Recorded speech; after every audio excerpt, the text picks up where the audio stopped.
Yo, what's good, YouTube? It's your boy Keydrik here. I'm coming at y'all with a brand new video. You know how we coming, man. We keeping that ball rolling. Today I got a crazy little video that I've been seeing going viral all over the internet recently, bro. It's this Katt Williams video, bro. He's sitting here. I guess he's going off on the whole internet, and this video is 2 hours, bro. 3 hours, bro. It's a 3-hour video, bro. So I had to bring my boy Jonah, you know what I'm saying? Jonah reacts back with me. Y'all see him, you feel what I'm saying? Y'all go ahead, hit the link in the bio. Go ahead and click on his links, you feel what I'm saying? Like that, you click on his links. Go ahead, subscribe to his channel. Go ahead, get him up popping. You feel what I'm saying? I got my dog assistant here with me. We finna get right into this video. You ready, Jonah? Yo, hell yeah. All right, bet. Come on. What up, Jonah? What up, Jonah fans? I see y'all. Y'all gonna be in the video. Yeah. What up, Key fans? What up? All right, come on. How we gonna start this? Like we 3, go 2, ahead. 1 joint? Yeah. On one. Alright, 3, 2, 1. This is the other side of Kirk Franklin prank. This is the reckoning. 2024. All my life, been grinding all my life. Sacrifice, hustle, pay the price. Want a slice, got to roll the dice. That's why all my life, I've been grinding all my life. You're grinding on my life. Sacrifice, hustle, pay the price. Want a slice, got to roll the dice. That's why all my life, I've been grinding all my life. Grinding on my life. That's a banger. Hello, welcome to another episode of Club Shay. I am your host, Shannon Sharp. I'm also the proprietor of Club Shay, the guy that's stopping by for conversation and a drink today. Ladies and gentlemen, you're gonna love him. Some call him one of the greatest comedians, dead or alive. One of America's greatest entertainers, one of the funniest men on the planet, world-renowned, multi-talented, a comedy legend. He's the top touring comedian selling out arenas. He's a hilarious storyteller, Emmy award-winning actor, voice actor, rapper, writer, producer, director, icon, genius, a national treasure, philanthropist, humanitarian, social activist, a father, one of the great funny men of our generation and any generation, Mr. Katt Williams. Thank you, sir. This nigga just went on with a 2-minute rant. Just gobbled How good this nigga is. Over. You are Gobbled his shit. No bad. Not skimp on mine. Appreciate that. You know, anytime you come to Club Shay, we have to toast. Yes. Bro, you've been doing it. I mean, you're one of the top one of the top touring comedians of all time. You already got started before we started taping. I did. Appreciate that. Tell the people at home. I thought they was lying, and yeah, this particular alcohol is stronger than you think it would be, probably by about 2, and unbelievably smoother and milder by the same maybe 30% than you could possibly expect. And unlike cognacs the world over, this one doesn't taste like wood at the end, and it doesn't taste like it's got artificial colors, and it doesn't taste like it's got artificial flavors. It's a fine product. He's a connoisseur. You can tell he's a cognac connoisseur. He understands the method that goes into making cognac. Right. Well, as a comedian, you get free drinks at the club. So all comedians either turn out to be connoisseurs like myself, or straight up and down alcoholics like 60% of Hollywood. Well, thanks for stopping by the club. I understand that you're very, very busy, and for you to take time out of your busy schedule and stop in today, we really, really appreciate it here at Club Shay. So thanks for stopping by, Katt. And I needed you to know why I came by. Yeah, I need you to tell us why. People know I don't go everywhere. I'm not interested in talking to people unless it's like a Larry King or somebody of an amazing ilk that I would actually want to go talk to in real life. Okay. I don't do it so I can sell product, and I got things to sell, so let me come talk. You have a great product here, and as a fan base, we love the attention that you spend on the guest. We love how much work you've done, how well you know them, how prepared you are. The same things that we liked about you in football.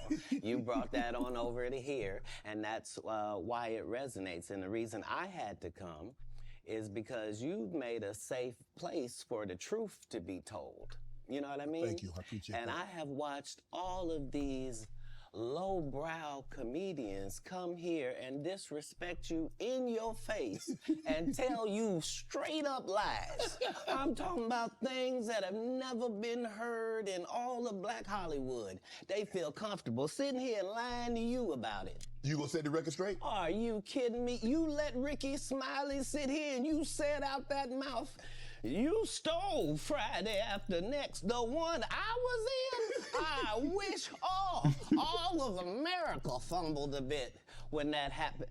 And then he said some stuff that we haven't heard in 100 years in Hollywood. You ain't say nothing. This man told you he had Katt Williams' role. He was gonna be Money Mike. Wait. And Katt Williams was gonna be the Santa Claus. Now let's Man, get into three that quick juicy points. shit. You mean in Hollywood they cast a 5'5" black Santa Claus that weigh 145 pounds? That's your story. Your story is the Ricky Smiley that couldn't even do curse words because he had a Christian fan base. He was gonna play the pimp. Why you didn't ask him why has he played a woman in more movies than he's played a man? Well, I didn't know He shouldn't be able, you wouldn't let a athlete that been on steroids talk about one of the greats. Ricky Smiley can't act because Ricky Smiley can't act. He told you the story about when the movie shit, came he out. going on Where did Ricky he say Smiley. That's he who he watched started it? on. At home. He wasn't even at the premiere.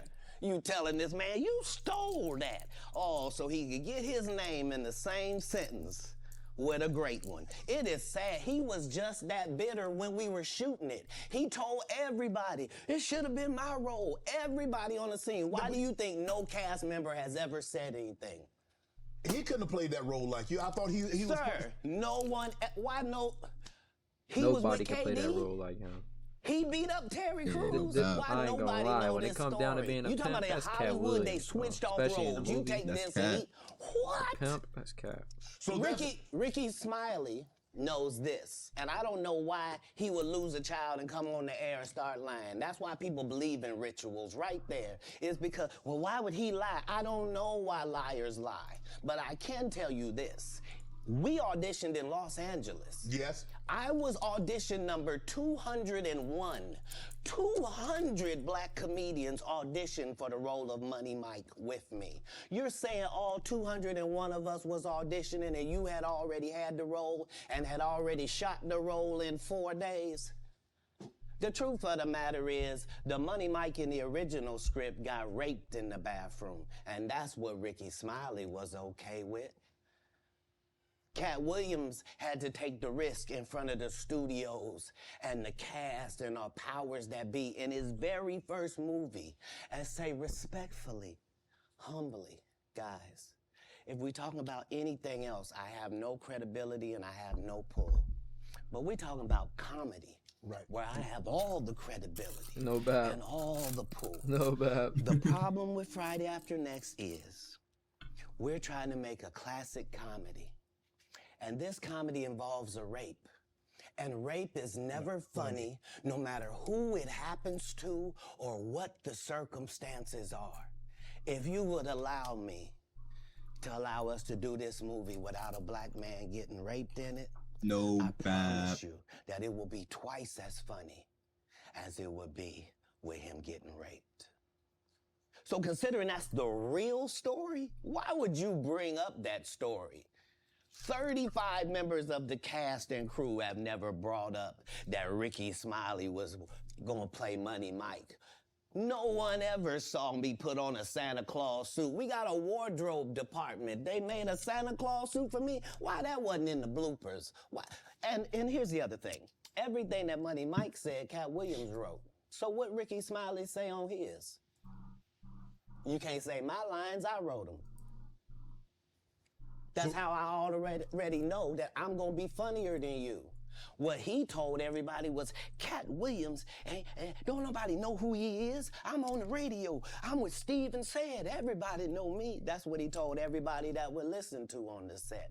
That's the truth of the matter. He was so egregious, not now, then. He was so egregious that, and Hollywood has never heard this in 100 years. He was so egregious, I put in my contract that I won't work with Ricky Smiley again unless he's in a dress. Now, what was Ricky Smiley's next movie? Was it First Sunday? Did he wear a dress in it? You bet he did. It's in my contract. Why would you put that in your contract, Katt? That's where he's a believable actor. Him and Tyler Perry can't play a man to save their life. They play good women. And I believe that the best actor should be in the best He said role. he has in his So contract. that's why, he because won't when do we movies released with that Ricky clip and Smiley he unless said it's in a that, you dress. responded because he said That is he insanity. was supposed to play Money Mike and you were You didn't supposed pause to it, right? play Santa Claus. An outright lie. Nah. That he knows is a lie. Good, don't pause. So We're why gonna would you keep this say bitch it? rolling. Keep Nobody that knows ball why liars rolling. lie. No problem. And that's why I had to come on the Keep that program. bit Cedric rolling. did the same thing. Cedric told you when you asked him, did you steal Cat Williams' joke? Yeah. He said, it don't line up. How it don't line up that I did it on TV in 2018? You came to see me at the Comedy Store do it in 2019 and then did it on the Kings of Comedy. Like, what doesn't line up?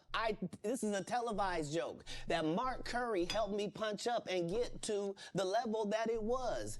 The same Steve that went to go watch Mark Had to Curry give do me a his little whole doink going. sitcom I ain't and gonna then lie, it's stole alone, man. everything Mark Curry had. Now Steve got a That sitcom boy where he finna the be principal toasted. and he wear a suit and then he gets this high top fade, making all black men think he got the best lineup in the business, and it's a man unit. Then you asked it, why you not a movie star? I didn't want to be a movie star. This the same Negro that hated on Bernie with this same thing. I didn't want to be a movie star. No, you couldn't be a movie star. There are 30,000 new scripts in Hollywood every year. Not one of them asks for a country bumpkin black dude that can't talk good, baby, and look like Mr. Potato Head. There ain't none. You would have to have range. He I dogged him. played a lot of characters, 60 movie roles. I'm not playing Katt Williams in there. I don't know, Katt. We might not let you drink anymore the way I mean, we ain't even got. I'm not fueled by alcohol. I've had a sip, less than you. He said, The I truth don't need motivation. Less than I'm just you. saying I can't let these dudes lie. Cedric sitting here telling you why he ain't a movie star. He over here look like a walrus. You didn't say nothing. He can't even get his arms off his stomach sitting over here. Why I'm not a movie star. What? It's a situation. He never wrote anything. Remember, when Cedric the Entertainer starts, he's supposed to be singing, dancing, and telling jokes. That's why he's called the Entertainer. Right. We found out he can't sing, can't dance, and doesn't He said he write doing the album. jokes. He did 4 comedy specials. They're so bad, Shannon, they're not available on Netflix or Tubi. Can I say that again for the audience? They're so bad that they're not available on Netflix or Tubi. You don't think Sam's a good comedian? The world doesn't He said, think "Or that, Tubi." sir, I have 12 comedy specials. He has 4 specials that are not available on Netflix or Tubi. It seems to me, Katt, that you had a lot to get off your chest. No. You wanted to set the I record straight. Winners are not allowed to allow losers to rewrite history. I don't say any of these things if my name is not breached by these people on your platform. If you give a liar a platform to lie, then I'm not being messy by saying, hold on, that never happened, it's untrue, and there are hundreds of witnesses for each thing I'm saying. So let me ask you this. What is your relationship with Steve Harvey, Ricky Smiley, and Cedric the Entertainer as you sit here currently? For 30 years, they're a group. These aren't 3 random guys. The way that Ricky Smiley kept appearing at all of my auditions is because of Steven said he would tell anybody that, listen, they got a gang on that side. They know what it is. They know who the gang is. Why Earthquake not in movies? 'Cause he's illiterate. He can't read. And they found that out when they gave him a show and put the cards in front of him. Like, all of these dudes are co-entwined and they share secrets, and this is the age of truth. And the truth doesn't need to be scared of the fact that people tell lies. Katt's on drugs. Where are the stories? Why is there no story of anybody who ever sold a drug to me, did a drug with me, was around me when I was inebriated? I got 5 daughters. I got 5 sons. Why would we tell these ridiculous stories? Because it's competition. You feel like, well, why comedy guys can't just get along? Yes. Why didn't you get along with the other teams you were competing against? If you're a Denver Bronco, why you don't get along with the Cowboys? Something wrong with you? But I don't disagree. I don't dislike all the no. Cowboys. Cat, damn, you like dislike. No, that's okay, not. what comedians do you like? Did you play against the team? Yes. I've taken 46 comedians with me on the road. 46. Okay. I'm not the comedian you can give that to. I only put on comedians that are funnier than me. Anybody that ever told you differently was a fat Faison liar. There's nobody like me in the business. Faison just caught a stray. Faison said that getting a Netflix special is easy. I have 12 specials. Guess how many Faison got? 0. So why is he allowed to have conversations about real stand-up people? We do not let people who are on the juice discuss real athletes. That's all. As a journalist. That's all. That's all I'm saying. Okay. I don't harbor any resentment to any of these entities because I can't be jealous. I've never seen them have anything that I ever wanted. If you sign up for their program, you get a light-skinned, weird-faced wife that never do an interview. Oh, man, listen, in 20 years, won't do an interview. Nobody's ever talked to her, and she's never been interviewed anywhere. And now, understand, I'm not talking about one person. What I just told you applies to 7 people.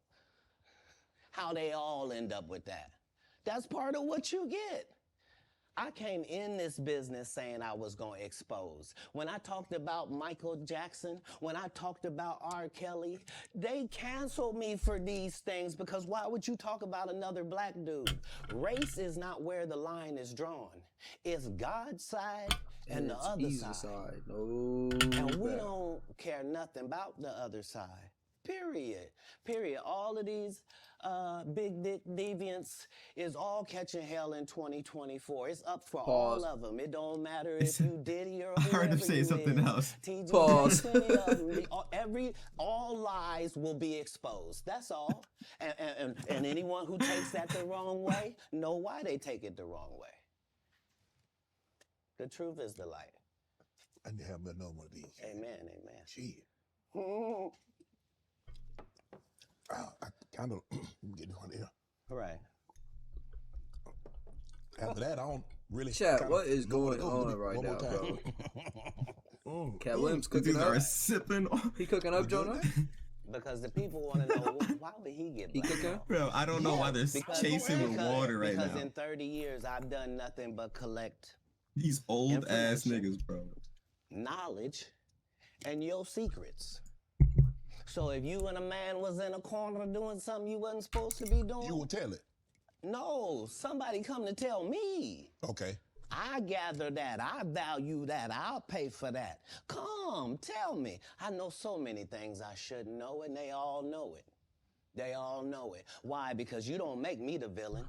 Not the guy that raises black children and ain't never done a hard drug in his life and don't have no stories of doing nobody dirty.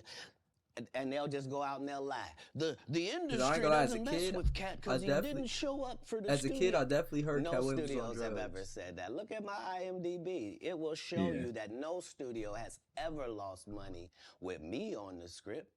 How? That's why I'm saying, that's why I can't let Ricky Smiley say he was supposed to play Money Mike. Because I wrote the words for Money Mike. I designed the hair for Money Mike. He looked like Kanye. I collaborated with the wardrobe department and made outfits to make sure that no one in America would be wearing what Money Mike was wearing. I told them to go get the Prowler. I then told them to paint it purple. I told them don't have an actor playing a pimp. We could get an actual pimp, Archbishop Magic Don Juan to play. Like, I did far too much work.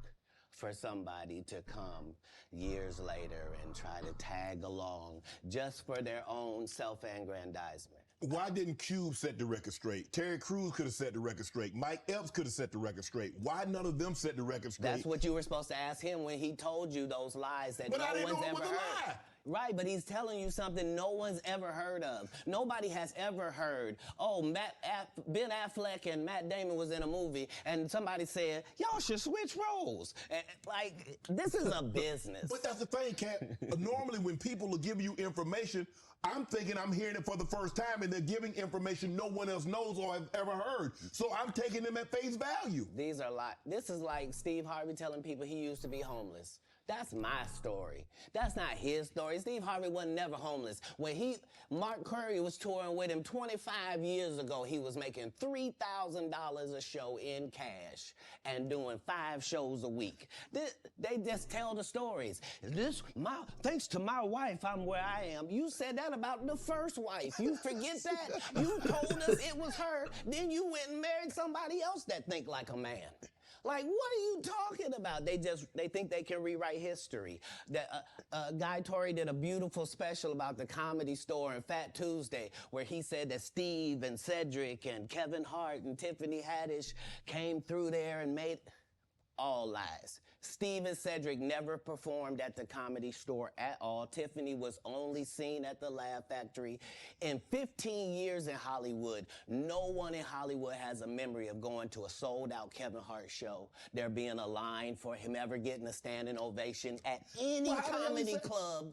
He already had his deals when he got here. Have we heard of a comedian that came to L.A. and in his first year in L.A. he had his own sitcom on network television and had his own movie called Soul Plane that he was leading? No, we've never heard of that before that person or since that person.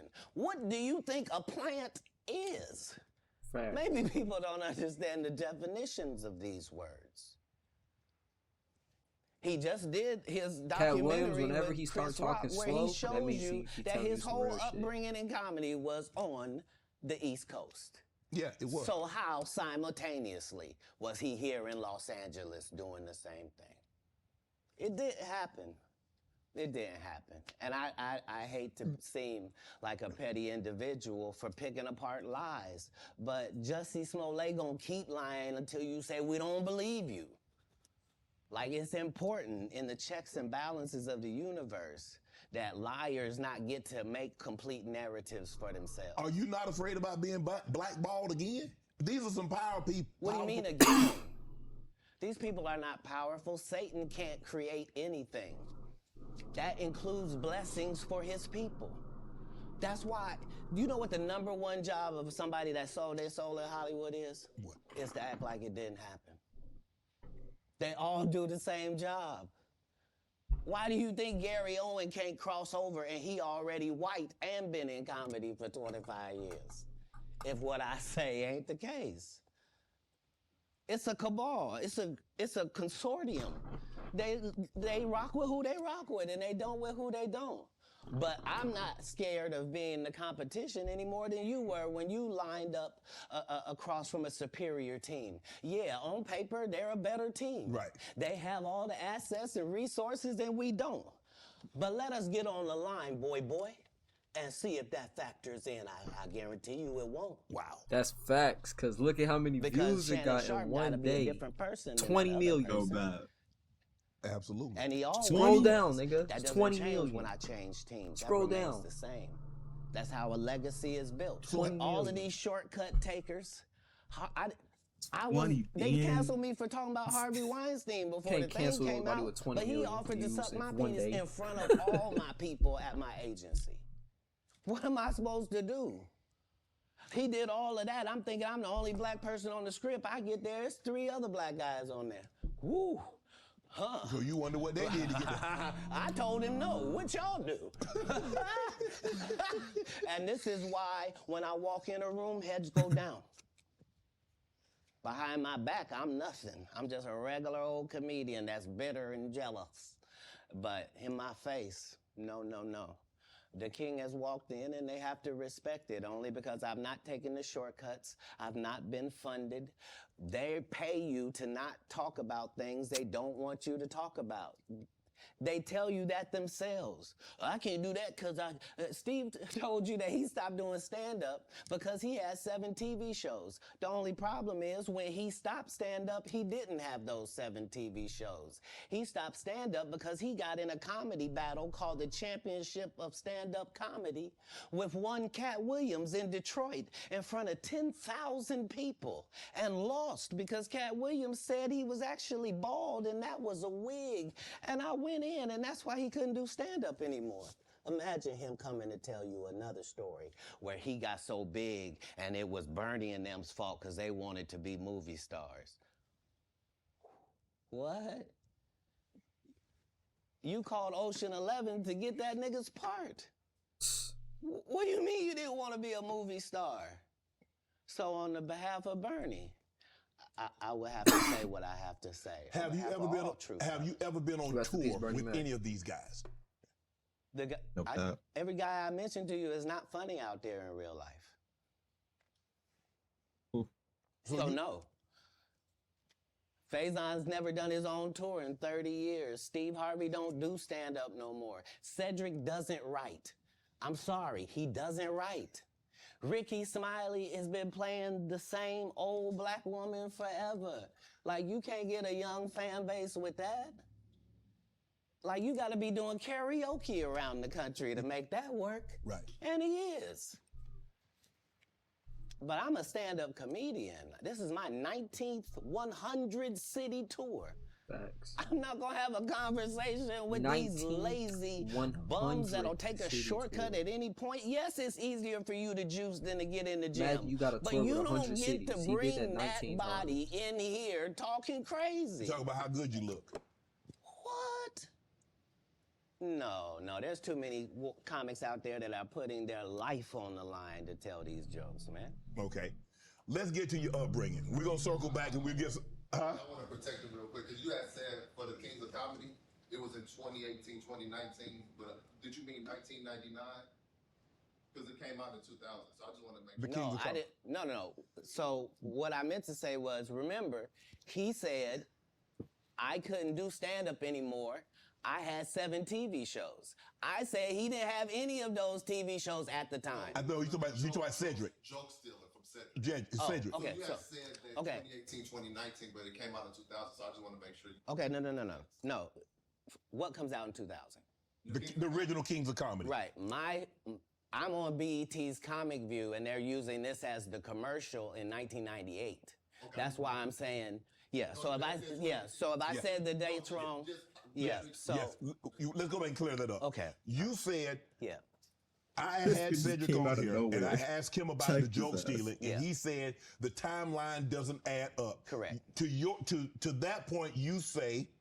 Right. So he thought that I was just a no-name comedian and that he could take this joke and nobody would know. Right. The issue was that I had already done this particular joke on BET's Comic View twice. Right. It had done so well on BET's Comic View that they had made it part of the commercial.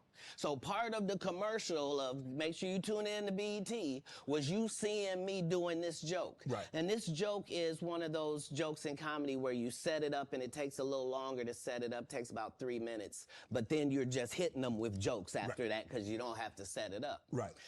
Mark Curry had already helped me work on this joke because I thought it was good because I was getting a standing ovation on it. He had me go back in the lab and help me craft it to be an even more powerful joke. So this is not just a random joke. This is my very best joke, and it's my last joke, and it's my closing joke. Okay.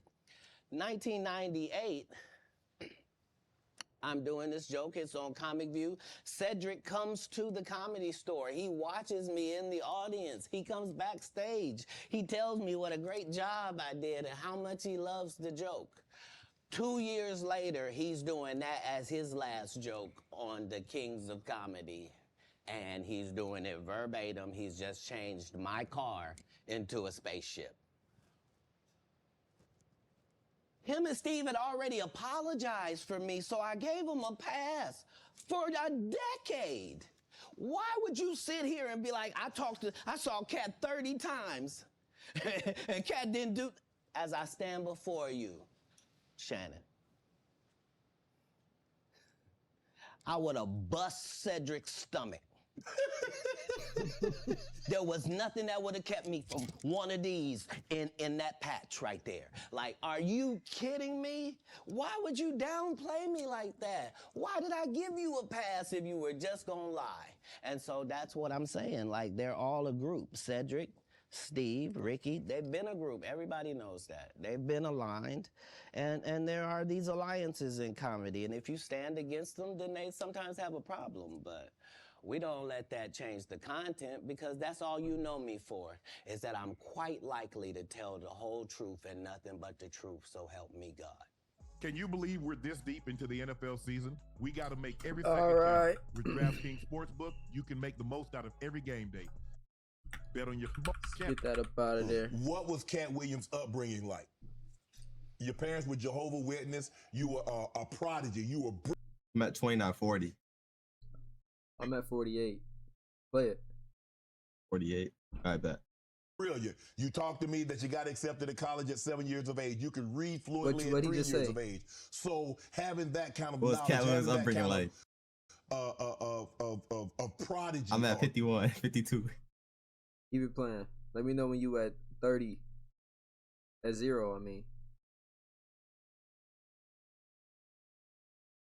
Oh shit, I'm at 3. So I mean, with it, All right. what was your I'm good. upbringing? How was it? How was life as Katt Williams coming up? I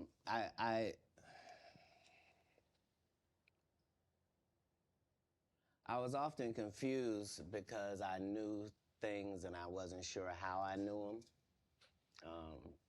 I knew things that I felt like I don't have a reason that I know this, but I love to read. I was voracious because they told me when I was young that knowledge was powerful. That knowledge was power, and I had studied powerful people, and I really believed that. I immediately, my next project was to read the whole encyclopedia set. So when you're like 6, 7 years old, you read the whole encyclopedia set, you think you're one of the smartest people in the world, Right. only to get out in the world and find out you don't know anything, you know? So it was a confusing time, but yeah, I had a childhood. I was grown, but I at 5 years old, I was in front of 10,000 people giving a performance with a full suit and tie on. You know what I mean? So yeah.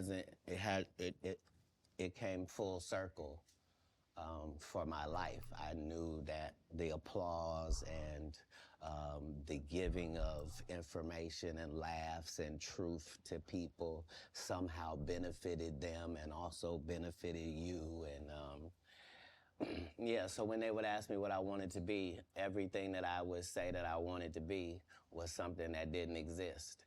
And they would never give me credit for it because I needed to say a doctor or a lawyer, but that's not what I wanted to be. So your parents weren't as supportive as you would have hoped because you were wanting to be things when you got older that they had no knowledge of, or it didn't exist at the time? No, it wasn't that. It was, I'm saying I'm almost 100 years old right now, but if we go outside right now, I can run a 4.340 or sub. I can do a 4.16 if I'm there's Jimmy John's across the street. We can order a sub.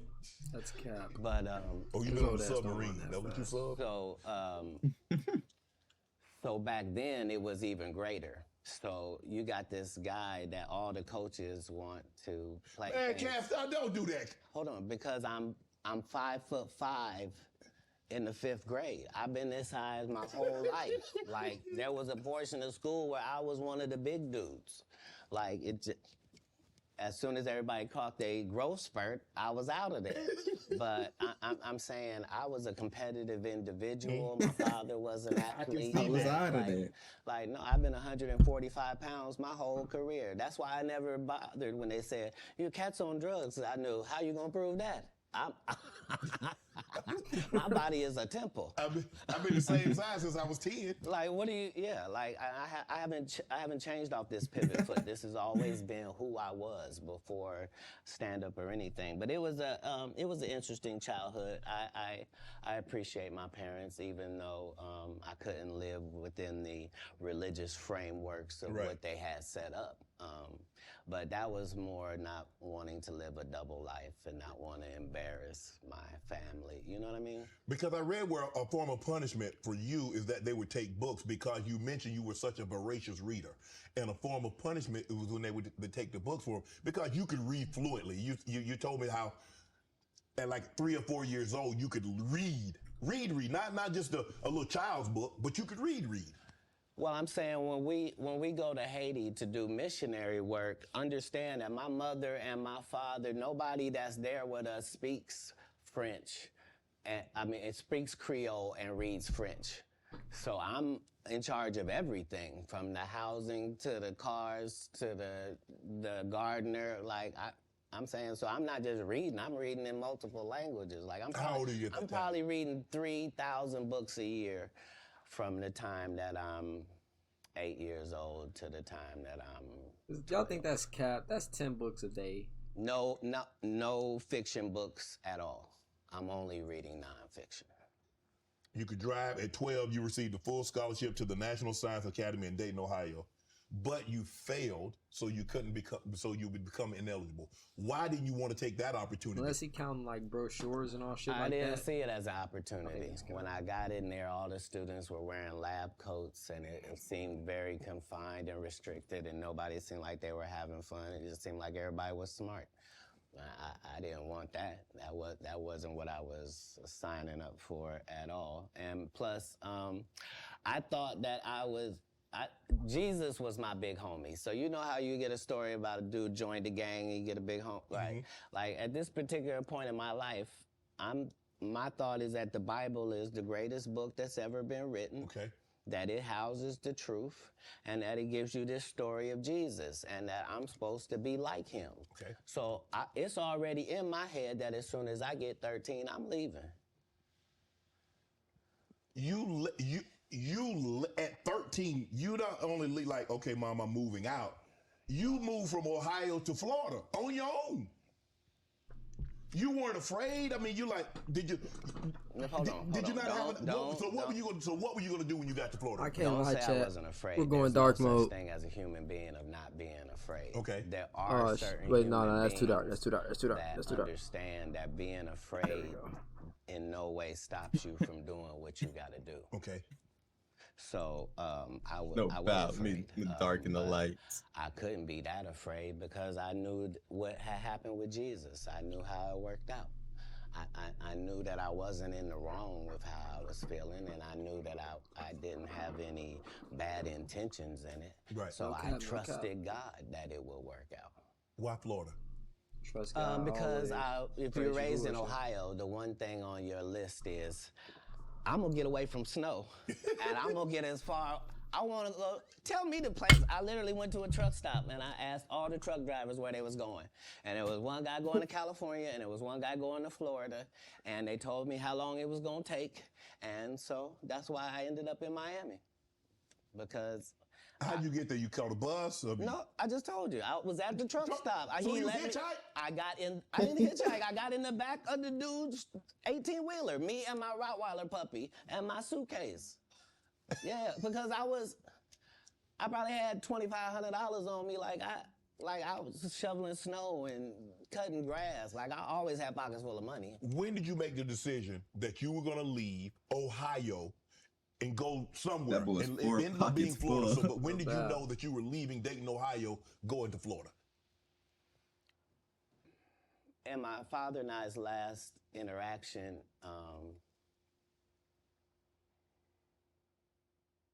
somebody could have not made it. And we both understood that was all bad. What was the disagreement about? If you say that my family is very religious, just say I'm not. So anything that I'm going to do is going to fall out of the guidelines. Right. But I'm not going to let you tell me what I'm going to be, even, especially if what you're saying is wrong. I can't condone wrong. And if I find out that something is wrong and I tell you it's wrong and you don't back me, that's what it is. Even as a young child, you were willing to tell your parents that some of the things that you're saying doesn't coincide with what I've been reading in the Bible. No, very simply. Don't try to disfellowship me for sexual acts and I'm a virgin. Sorry, God don't make mistakes. You don't get 2 times to fuck me over. What do you mean you went to God and he told you I was guilty? You just lied on God. So long. That's it. There's no conversation. Deuces. Lil Bob. That's what it was. You That's when just made lied the on decision. God. After that conversation right there, you say, "Nah, I can't live under this roof." It wasn't a conversation. It was an altercation. In the altercation, I love my father. My father loved me. But we are 2 men at it. It'll never be the same again. You can't sleep comfortably around me. And I can't sleep comfortably around you. How similar are you to your father? I don't know. He's a great man. I'm saying, Because it seems like y'all butted heads. Right, but I'm saying that generally happens with a father-son dynamic. It was just that religious relationships are always difficult in families. They always are. Before it got to the point, because the dynamic, he's father, you're son. Before that dynamic and you step up on his level and you challenge him, you felt it was best for you to leave. No. I'm not being challenged. I'm being beat to death. Oh, he was abusive. I didn't say that. I said we were in an altercation. I see what you did there. I saw what you did there, Katt. Yeah. I saw what you did. You was in an altercation. You didn't say you lost. You said you was in an altercation. I in no way gave you the impression that I won anything. I'm the one leaving. I'm out of bounds. This is his house. Right. Yeah. So as long as I'm going to be under his roof, there are certain things that I'm going to have to do. Right. And the only way that's going to change is either this or that. Right. And I'm saying I had 2 younger brothers. Like, I'm not an unreasonable person. Like, I don't have any mental issues whatsoever, despite what they lead people to believe. You know, I make pretty good decisions. Were you not, so how was their relationship with your father? Were you not afraid to leave them? Well, I asked because it went all the way to the actual department, so it was actually going to be something. And when I asked them if they could just make sure that my brothers didn't get separated and what have you, they said they couldn't make those type of guarantees, that they weren't really sure what would happen if this went down. And so part of leaving was the hope that it would be okay for them, because none of them experienced what I experienced. I'm saying I'm the oldest. It's a lot riding on me. I'm supposed to at least religiously hold down the family's name at this household. Right. You know what I mean? How much older are you than the baby and the knee baby? Like a lot older. Like if I'm, I 12, think, 13. Yeah, they're 5 and in Pampers. Wow. You go to Florida. You tell the story. I've heard you were homeless, and somebody else told the story, said they were homeless, and you said they hijacked your story. Now I don't. At 13, I shouldn't have to tell you I'm homeless. I'm in Miami, Florida. I have no family members in Florida. I couldn't buy a house if I wanted to. I couldn't get an apartment if I wanted to. I don't have a credit history. Like, This is not a stretch for me to say that I'm homeless. I'm living in a park in Coconut Grove. The park still exists to this day. For 8 hours a day, I would get up and go to the library and study for 8 hours a day to increase my education. And then I would leave out of there and go to the marina and steal car radios and make $2,000 almost daily. Like, I had a routine. So you really could have played that Santa thief and Santa Claus. You could have played it. No, the Santa Claus wasn't a thief. The Santa Claus, you can't tell me I read the script. Ricky Smiley told you he didn't read the script. The Santa Claus was a crackhead. He just had that outfit on. That's what I couldn't have played. Okay. Like I couldn't have played a black guy that got raped in the bathroom. Right. So at any point in time, did you like, man, I made a mistake. Man, I should have stayed my butt in Ohio, man, because this ain't what I signed up for. I didn't experience anything once I left home that I hadn't signed up for. If anything, it saved my life. Me being homeless for that small period of time allowed me to see all of the people that were in that situation and to see that these were lawyers and doctors and teachers, and that these people were white and black and Asian and Indian, and the only thing that all of these homeless people had in common was they made a bad decision and aligned themselves with drugs. And I interviewed them all. What drug? And guess what, Shannon? Nobody had a great story. Nobody had a great story of what meth had done for them, what crack had done for them, what cocaine had done for them, what heroin had done for them, what speed had done for them. Nobody had them stories. Everybody's story was, I had my life together. And then I decided to do this dumb thing. And I lost my wife, I lost my house, I lost my cars, I lost my reputation, and I'm now out here sucking penis in the woods. I'm scared. You ain't got to worry about me. If it ain't weed or nicotine, you won't see me. Now you're sucking I don't want no penis. parts. I done seen what these In the things can do woods to is- people. Anything that take over your free will is the devil itself. Have you ever thought about what your life would have been had you stayed in Dayton, Ohio? No, that's like asking somebody that's in the NBA for 14 years, like, what would have happened if you didn't come to the NBA? Oh, I shudder to think. I thought it was what I was made for. I thought it was what I was built for. Anybody that knows me will tell you that when they first met Katt Williams, when I was Cat in the Hat, and they tell these stories about how he changed his name. Look, the truth of the matter is Disney sued me. Yeah, I was Cat in the Hat. They sent me a cease and desist letter, and I'm not even making $25,000 a year. And the mega company Disney has sent me a cease and desist telling me I can't use any variations of that name. Fine, I'm Katt Williams. That's all that happened. I have been this same product the entire time. They will tell you when they first saw me doing stand-up, I was just like this. This is what I bring. This is my style.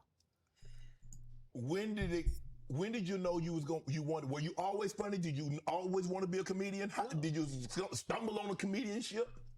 No, I loved what they did, and so I studied them, all of them. I studied all of the white comedians because I wanted to know, why is Monty Python funny? Why is Don not so talented? I wanted to know, what is George Carlin's thing? Like, so I studied all of the comedy masters regardless of the field because I loved to laugh.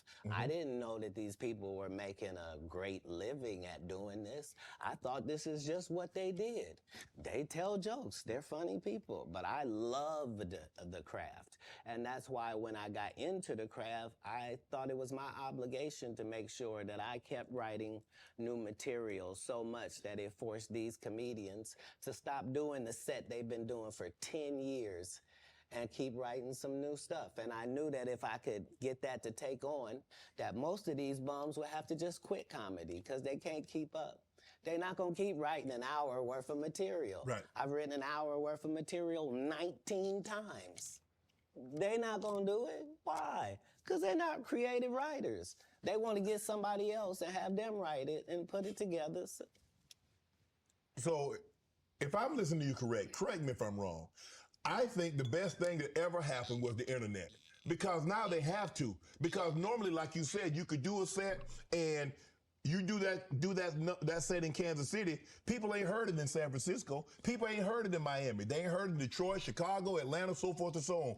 Now you do a set, it's on the internet. Somebody heard it. So you can't do a set and make it last 3 months, 4 months. Well, it doesn't allow the regular comic the ability to grow is the real problem. Like, the part of comedy is me taking these jokes in January, and by March, I've begun to craft this joke. Okay. It's not as simple as it was. When I wrote it, it was just da-da-da-da-da. But now it has the complexities of the fact that I'm having to deliver this to an East Coast audience, a down South audience, a Midwest audience, a Utah audience, a Colorado audience. And so it begins to take on a different complexion because you're having to deliver it to different people. Okay. And so this is what sharpens your joke. You then take those sharpened jokes and make a special. Not you just randomly take some. So it's a process. You don't allow them to process if the first time the guy did the joke, now that's his joke and the joke is everywhere. That just sets it up for people to steal. So how many times must you tell a joke before you master it? How many times have you had to sleep with a woman before you're done with her? That's not fair. If it's great, never. if it ceases to have usefulness, so it has been spoken. Right. I read that you was raised in Florida. You had some help, some ladies of the night. No. That's not true. No, that whole story doesn't take place in Florida. That story takes place in Oklahoma City. Okay. So after I'm in Florida, I then join, I try to join the Marine Corps and they won't accept me because I'm too young and I've lied and told them I'm 16 and my family's moving down and I don't have my ID, but it's coming. And so they let me go to the boot camp, da-da-da. That's not gonna work now. Okay, so I've learned that lesson. Right. So then I get this job selling stuff door to door. Across the country. And so I've been to all 50 states. Again, I'm 14 years old. So I did that. While I'm doing that, one of the places I'm at, I'm in Oklahoma. And I've decided I'm going to stay here because of meeting these ladies that you're talking about and that situation. I don't know at the time why that's important in my life or why it's something I should be doing or any of that. But now later on, it certainly helps me in formulating Money Mike for Friday After Next. Right. And a pimp named Slickback for the Boondocks. Oklahoma, so San Francisco, You know that's Oklahoma, my shit, Sacramento. man. From Florida, you moved to the West Coast. So you traveling. When did you set up shop on the West Coast? How old were you then? So I guess I'm 18 or younger, and once I have a child, I realized that I can't. It's a lot of things that I could use to make money that now is a no-go. So anything with street aspirations that I might have thought about pursuing or being good at, I now am a single parent and I gotta redo this thing. So I need comedy to really work out for me. Right. And me and God go into extreme conversation where I'm explaining to him that I'm a crash out dummy if he don't send me a lifeline. Like I need something I can hold on to. Before I had left Florida, I did stand up one time because we was trying to get in the club. I didn't have ID. So I said I was a comedian. They ended up having me do 5 minutes. But I kept that in my head that I had done that. When we get to Oklahoma, they're having a competition for stand-up, and if you win, you get to go out on the road with Jeff Foxworthy and Dan Whitney, who is Larry the Cable Guy, and Richard Jenny, and these great comics. You get to open for them.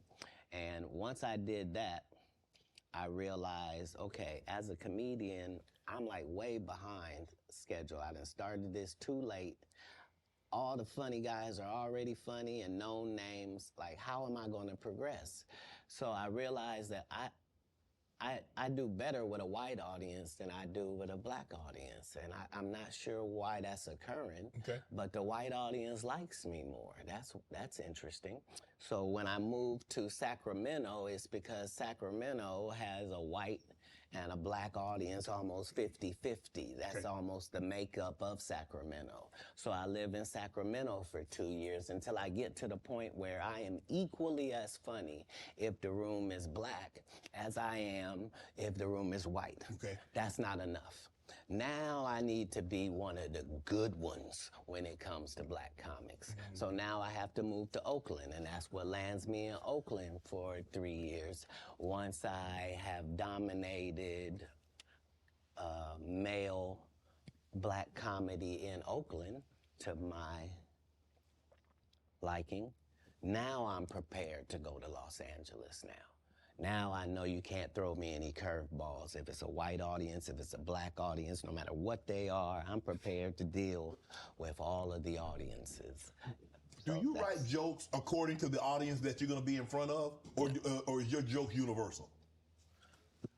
Well, in the beginning, part of my framework is that I'm tailoring every show to this audience. And that's how I was able to show my range and show that I was better than my competitors, is that I'm Katt Williams, but I was still doing clean comedy. So I was still going to churches and doing 45 minutes of stand-up at the church with no curse words, no sex, drug material, no none of that, just straight stand-up. And then I was doing everything else. And at the regular club. Yeah, that was the range, is that when in Rome, do as the Romans do. So that's how I started. But as you begin to get better, you begin to be able to speak to your entire fan base. And that's really what's been helpful, is that I've been having the same conversation with my fan base for 12 comedy specials. Is that what set Katt Williams apart, is your range? Is that you can do a comedy, do 45 minutes in the church. I can go to a comedy club in front of 250, or I can go into an arena with 15,000. That's range, because everybody can't do that, Katt. Well, if that's what range is called, then yeah, it's range. But I like the people I'm talking to. You see what I'm saying? So it's not like it can't be condescending, because I'm talking to my white male friend when I'm telling that white joke. When I'm talking about this joke about this black lady, I know that black lady. That's who I'm talking to. I'm speaking to this fan base that I've been speaking to from the beginning. I already told them what I was on when I first came in. I told them they was gonna come after me, they was gonna cancel me, they was gonna say terrible things about me and try to mess my life up. I said that coming into stand-up. I'm saying it in my So you knew it was gonna be? It has to be. I know I'm going into the belly of the beast. How could I be naive? I know that I'm going into Satan's playground, but I'm trying to be so good that you gotta bring me in so close that I can see who's doing what and what's going on in there. In San Francisco, you joined the Nation. I was ever in San Francisco. I was in Oakland. You was in Oakland. Did you join the Nation? Is that? Yeah, Honorable Minister Farrakhan and I have an extremely close relationship. He refers to me as one of his sons. So, yeah, I spent a particular period of time. Let me explain. Yes. Because my particular background was already religious. Yo, I'm finna go to sleep. And super strict. Right? I didn't find out about other religions by reading about it. I went to their religion.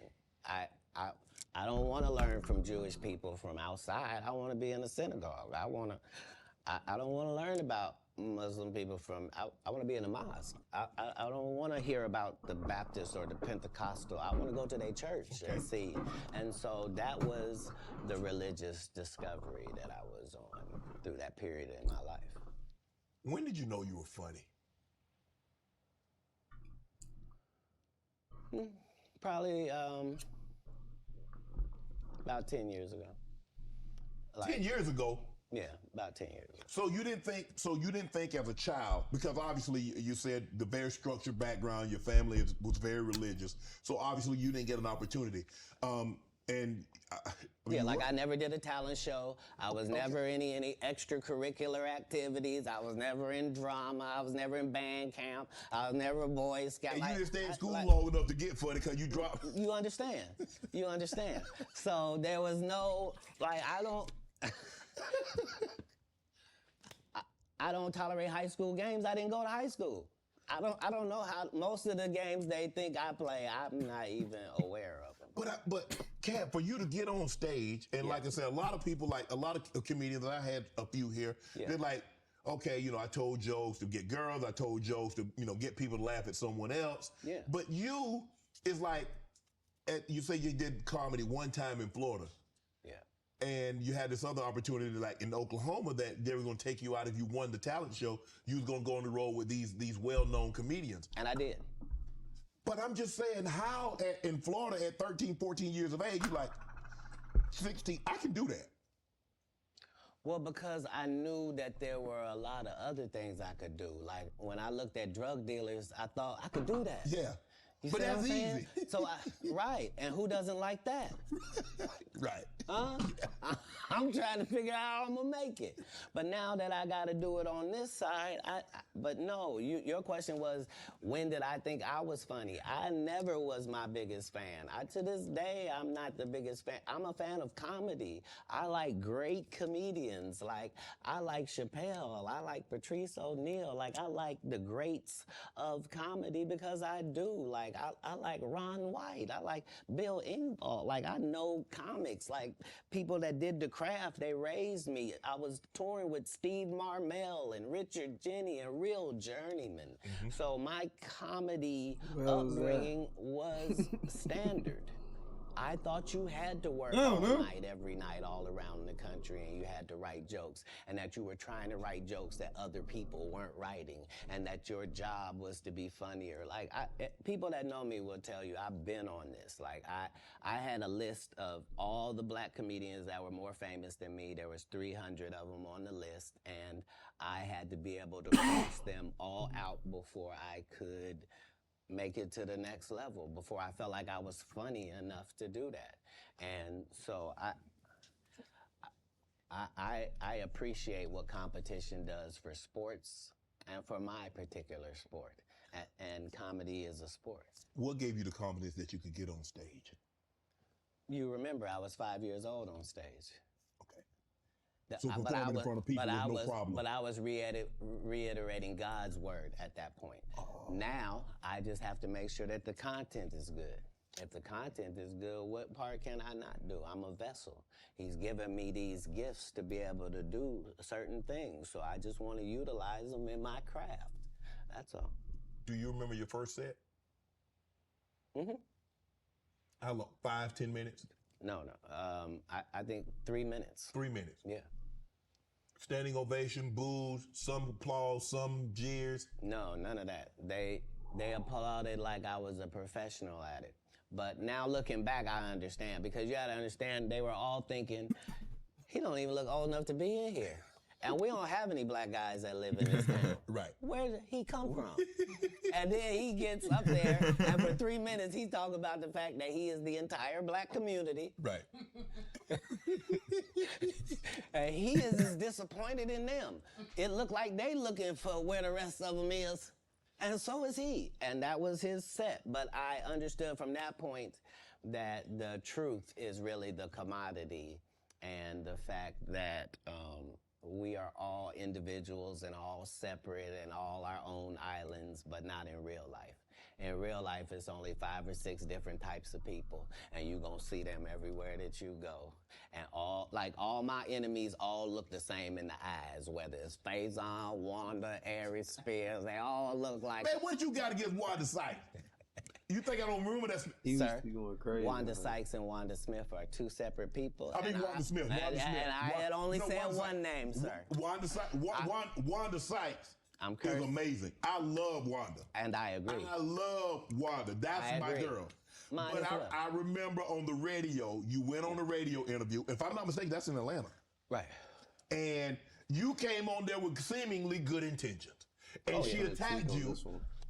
It wasn't just that part. It was the fact that before I go in there, she has a conversation about, okay, now, I just want to talk to you because you just won an Emmy for the city of Atlanta, and this is in Atlanta, and they just want to hear about the Emmy and hear from you and to thank you for what you did putting the city on. Right, okay. And we won't talk about your kids. We won't talk about jail, no cases. We ain't going to talk about none of that. Right. And immediately gets in there and goes the opposite way. You can't flip up on me because you're an inferior comedian. I'm going to destroy you, and I'm never going to call you out of your name. I'm never going to say anything disrespectful to people that look like you. It's a very thin line I got to call, but this lady is trying to embarrass me in front of a largely homosexual fan base. That's why she got canceled. Gay people don't take it kindly that you would, as a derogatory, call me gay. Gay people don't feel like it's derogatory. So why are you trying to shame me with something in a community I don't even belong in? There's no gay people saying I belong over there or been over there. You did but I have no hatred of over there, and how dare you? You did a number on it, though. Hey. You did a number on it. That's legendary. No, you either believe in karma or you don't. Because I didn't even know any of the stuff that she had done to my fellow comedians until afterwards. I just know that it was a setup. Right. And remember, they tried to kill me this same weekend. Not in jokes, with a real gun in my real face on real camera. Understand I'm losing my life for participating in something that goes along with my job. Like, it's 2 comedians, what do you mean? And the world was okay with it because it was me. Had that happened to anyone else, the world went crazy when Will smacked Chris. This is a person pulling a whole gun on a comedian in the confines of their job. It's really a weird situation when they hate you that bad. Yeah. Yeah. You felt she hated you at that moment because you mentioned that she said it was going to be very professional. Oh, you won an Emmy, congratulations, you put the city on, you own for the city, yada, yada, yada. And now, did she mention anything about the Emmy on camera? I believe you saw the video and you know that none of that took place. See, the issue is that all the comedians have to come do these radio stations because you have to sell your tickets, and so that means you have to go to the radio station. Yes. I don't go to the radio station, and I don't make posts to sell tickets. I just don't. So you've not seen me. I'm not here in some subservient position where somebody sent me over. You here out of the kindness of your heart. You are. No, I'm saying the interview yes. situation. Yes. Yeah, right. For sure. Yeah, and this person knew I wasn't there for that, or it's. But how hard? Because you have to understand, she is a female, and so you have to be careful. You have to handle her with kid gloves. Sir, you want to go ahead and take that out? You don't want to be against equality, do you? No. What you just said was very unequal, sir. Bruh, but I think maybe you've had enough of this. Because I think I just heard you say that women are not equal and should be treated unequally. They want to be treated. You mean as a comedian? No. They want. Listen, you understand, and I understand. Yeah. In certain situations, they want to be treated equal. Not all situations. And what part of what you saw her get Oh, she deserved everything you gave her. What part would have been different if she was a man? It would have just been more vicious. Yeah, that's my point. I took all the vicious and venom away because I didn't have any. Plus, I understood. I'm not trying to offend black women with short hair. I'm not trying to offend heavyset women. I'm not trying to upset fellow comedians. I'm not trying to do any of that, and I am qualified to be able to do none of that and still eviscerate you because I'm smart enough to know that I need to say that you have gnarled fingers because I know your limited education means you don't know what the word means. So you can't possibly respond to it. You're not sure of the meaning. And I'm going to continue hitting you because this is what comedians do. Right. You've been masquerading that you're a comedian too, and that's the fallacy. So nobody in boxing fights out of their weight class. If you're a 130-pounder, you don't just show up with the 160-pounders. You stay in your weight class. Is that what you wanted to do? No. That she was out of her league when it came to... Because I didn't want to do any of it. I know you didn't want to, but once she took it there, did you feel that you had to go there? Oh, you go where? You could have said, Wanda, I didn't come here for that. I just want to do the interview. I just want to talk about what happened. Oh, you misunderstand my job. My job is to be funny. My job is to be funny first. My first job is to be funny. My second job is to be respectful.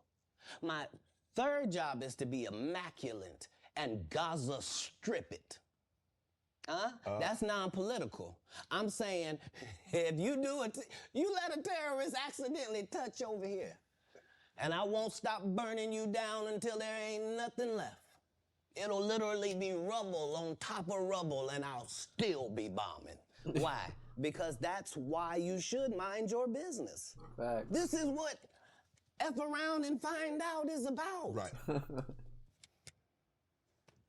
Have you ever been booed, Katt?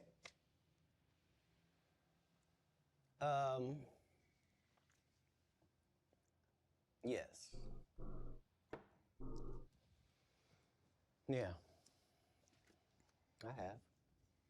What was that feeling like? Did it want to give up? Because because when you have, I don't know how early it was in your career. Obviously it hadn't been I don't think it's in the last decade because you've been immaculate. Have you ever dropped a pass? I have. I've been booed too. You know the little segment between everything is fine and I got it, and then you noticing where it is now? Mm-hmm. Yeah, it's that. The thing about, as a comedian,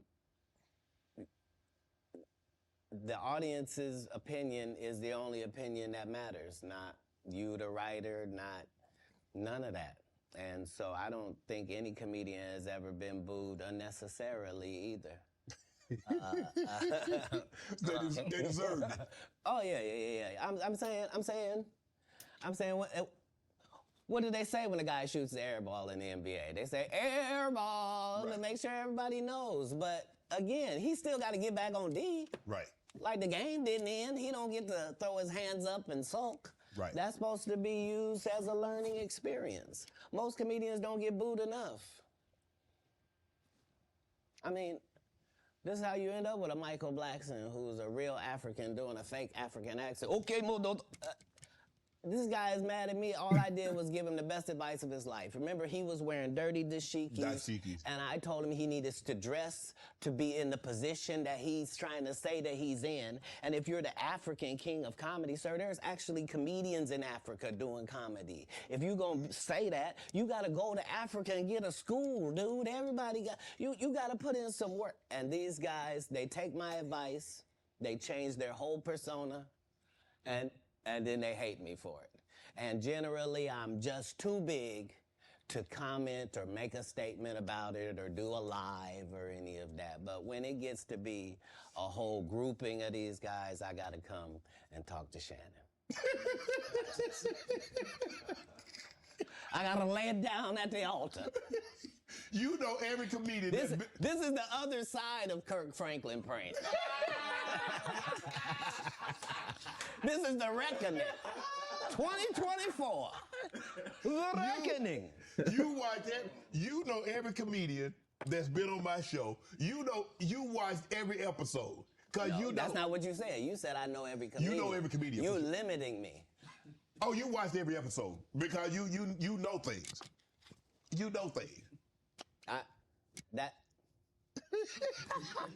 That's always where I'm trying to come from, whether it's comedic or otherwise. That's why even if you see me get arrested 10 times in a row on TV, as a fan of mine, you can be like, he finna be right out.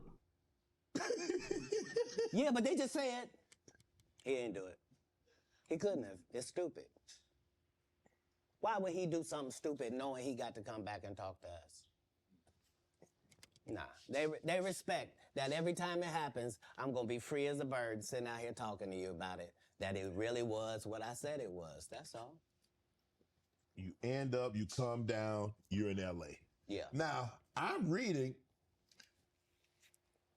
Katt Williams won Cedric the Entertainer's Anheuser-Busch Best Los Angeles Comic Award.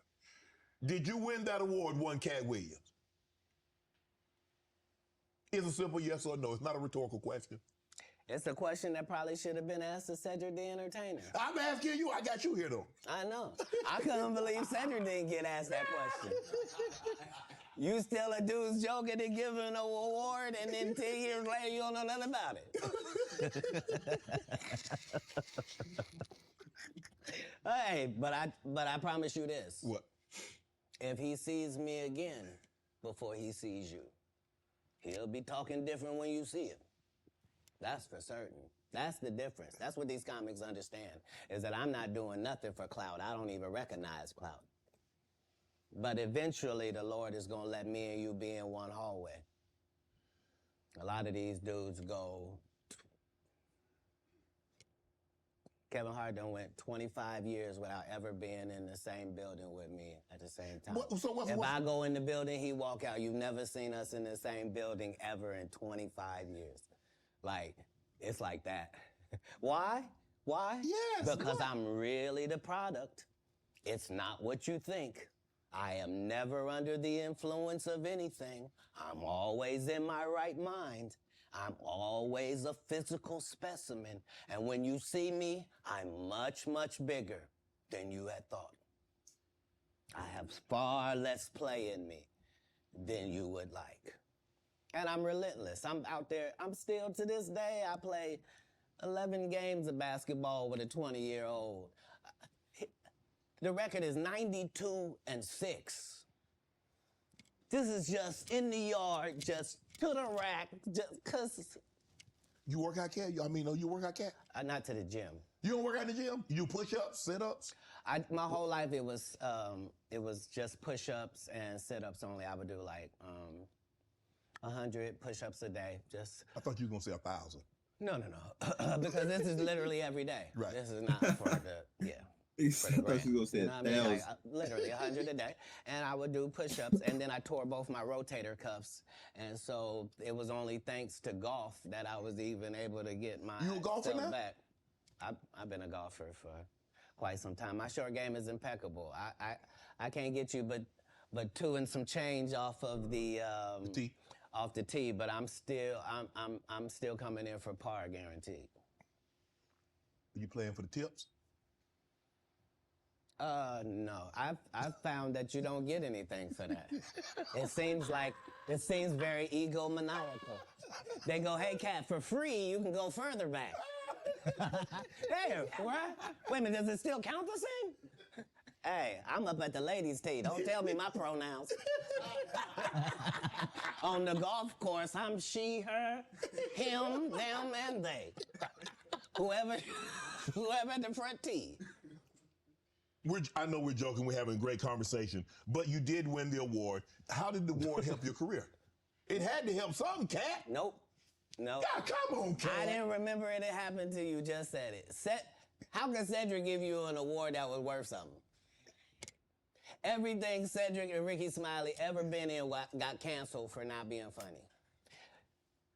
Ricky sat here and told you that they cut him out of every movie he did. They always had a reason. Like,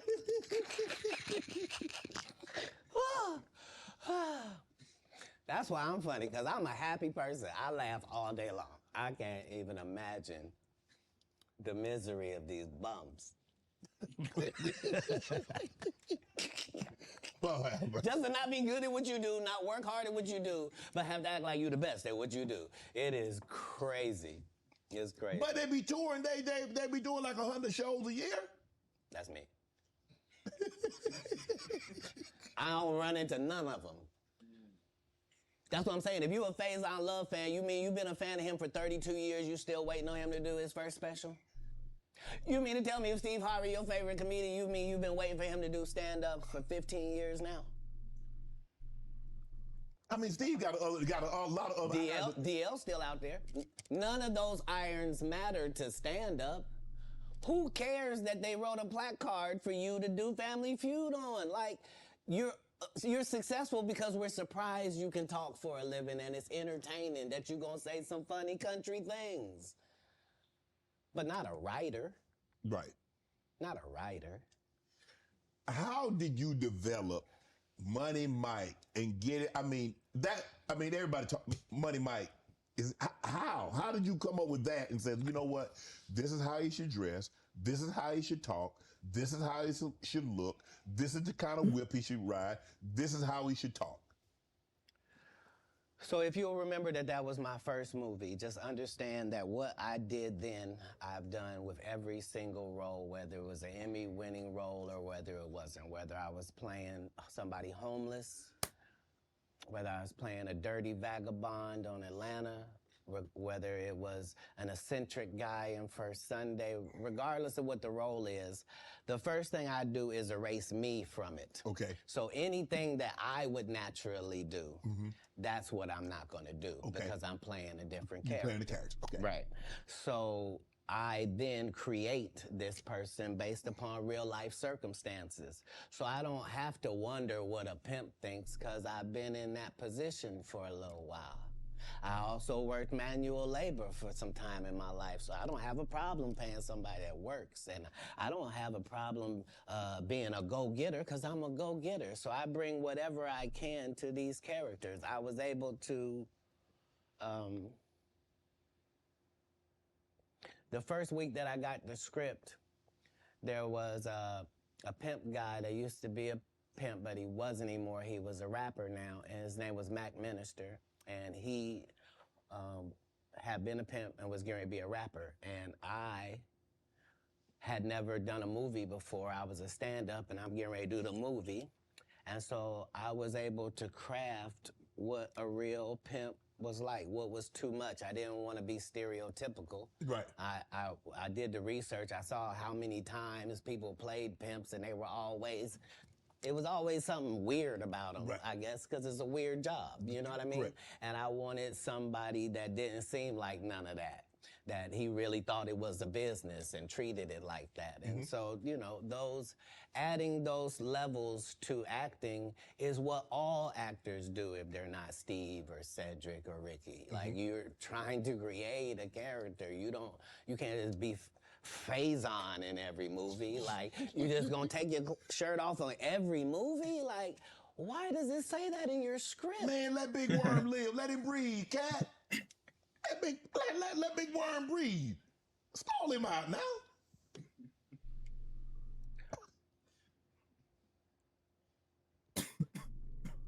You having an unnatural allegiance to losers is not like you. No, I ain't got no allegiance to the man. But you got to admit the role that he played, Big Perm in Friday now. You got to give him credit for the role now. Come on now. Let me ask you a question. Yes. If what you're saying is correct, why wasn't he in next Friday or Friday after next? I mean, his role, it wasn't good. Sorry. There was a lot of people that didn't get in the first one that weren't in the second one, Katt. I'm just telling you why. I'm sorry. I'm sorry that there's a news flash that there are reasons for things in a business. Yes. Oh, okay. Well, why would you Why did you bench D-Lo? He had 2 points. What are you talking about? Shut up. But I like him. Nobody cares about that. That's not what we're talking about. These are business conversations that deal with businessmen. Right. Right. When you're good at something, you should progress. The guys that are not as good, they should fall down by the wayside. That's natural. So you believe if your talent doesn't support it, you should fall by the wayside, and the guys that have the talent and they get elevated, they should move. No, that's what water says. That's what the universe say. The universe say the levels. No, I don't, not I say. Who am I? I'm nobody. But I'm working every day as if I think that's what Should happen. Is how it should be. And I'm choosing comedians that also write and work hard and don't steal other people's material. And I'm making sure that they all make $300,000 a season. And I'm making sure that they're not ever signed to me or my conglomerate. And that's why they're successful. No, you can work with me and still be an independent businessman, boss owner like you came in. Right. I don't need you to be subservient to me. That's those other guys that make you pay dues. You said earlier that you rewrote a lot of what Money Mike was to say and how he behaved. So they allowed you the freedom, the liberty to ad-lib. How much? Would they allow you to just make an interception if didn't nobody talk about it? As a football player, if the ball come your way, can you just grab it? Can you make an interception anytime? Are you allowed to pick up any fumble? You can do any hustling, right? Oh, okay, same here. Same here. But here's the thing, though. Even as an offensive player, they might let me ad-lib once I get a couple of years under my belt. They wouldn't let me ad-lib as a rookie. That was your first movie. I told you the conversation in my first movie, just because I am committed to laughs. The only way I made it past those 300 comedians, I didn't tell you this. What it required is I had to watch all 300 comedians 10 times a piece. I watched your set 10 times of you performing, whoever you were, and then I counted how many laughs you got every time you did these amount of minutes. So if you told me this comedian and told me he did 30 minutes, I could tell you that he got 26 laughs in that 30 minutes because I had done the numbers on everybody. So I didn't just say I was funnier. I knew I was funnier than the comic you liked, and I could tell you how many jokes funnier I was, because that's how we judge stand-up. You do 15 minutes, I do 15 minutes. How do I know I'm funnier than you? Because you got 6 laughs, and I got 16. I'm almost 3 times better than you, low-key, boy. But I'm never gonna tell you the formula. So you gonna keep just going out there telling jokes, not understanding that psychologically, the audience by 10 years is convinced that I'm funnier than you. They just don't know why. Because I'm putting out more content, better. I had Terry Crews on here. He said at the time that you did the movie, you were homeless. Is that true?